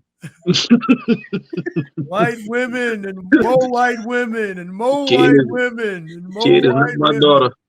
We'll make an exception for this young negress. But you gotta pay the cost to be with her boss. You gotta pay for a young negress. Oh, man, for a moderate or a modest super chat of $100, you can see Kesha King right now. Right now on the hilltops of Georgia. Yo, better. Listen, man, in Jacksonville. Hey. Y'all done turned it into OnlyFans.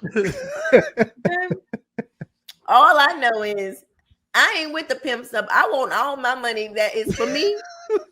I want it all. Now, hold on there, sister. Let's not get besides ourselves now.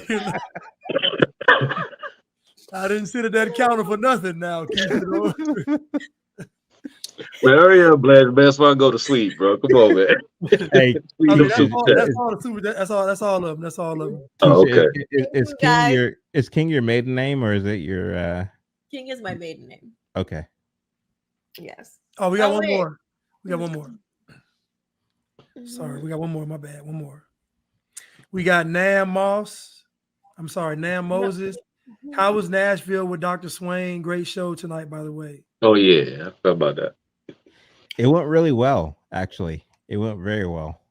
I might be posting a video here pretty soon about my whole experience with that. So stay tuned for that. So it went very well. Good. Thank you, Nam Moses. Thank you. Oh my gosh. 0211 said Kesha OnlyFans is her oiling her feet while reading the Constitution.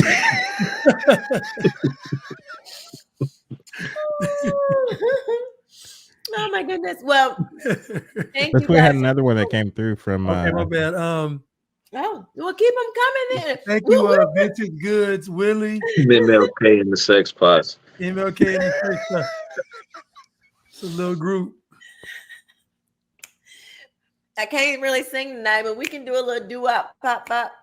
Save your You like voice, Lauryn Hill? You're gonna need it. Save it. Thank you guys so much for watching. I think we pretty much summed it up. Tune in next week for our Sunday show, 7:30-ish, because we are still Black and we're working on this time thing. So thank you to the best chat on the planet. Thank you to our fantastic moderators, Angel Wings, Prudence, 02122, Rick Hamsteed. Oh, we have commentary. Thank you guys. Thank you. Thank you all so much. We will see you next Sunday, same time. Oh, Mo Coy just sent a super chat, said, just saw you on Dana's show, Chad. That PhD wanted to see your credentials so bad. Wanted to see if I'm qualified to be opining the way that I'm opining. She literally asked you that, Chad? Nah, she didn't. Okay. I don't know if that was a sexual pun or what, MoCoy. Because we done got real kind of sideways. I love We are very high class, intellectual. But we cut up every now and again. We have to. This stuff is way too heavy. The stuff that we talk about is way too heavy. It's way too important to be serious all the time. It's just too much. And anybody that does not have a sense of humor, that cannot get with this, we mean no disrespect, but we're out here. I'm about to sound like a communist. We out here doing the work. Okay. So we have to laugh sometimes. So to keep from crying, because stuff is really, it's a big deal. But anyway, once again, thank you guys so much for watching. We will see you next Sunday, 7:30. I hope I feel better. I hope you all have a great rest of the week. God bless you all. Bye-bye.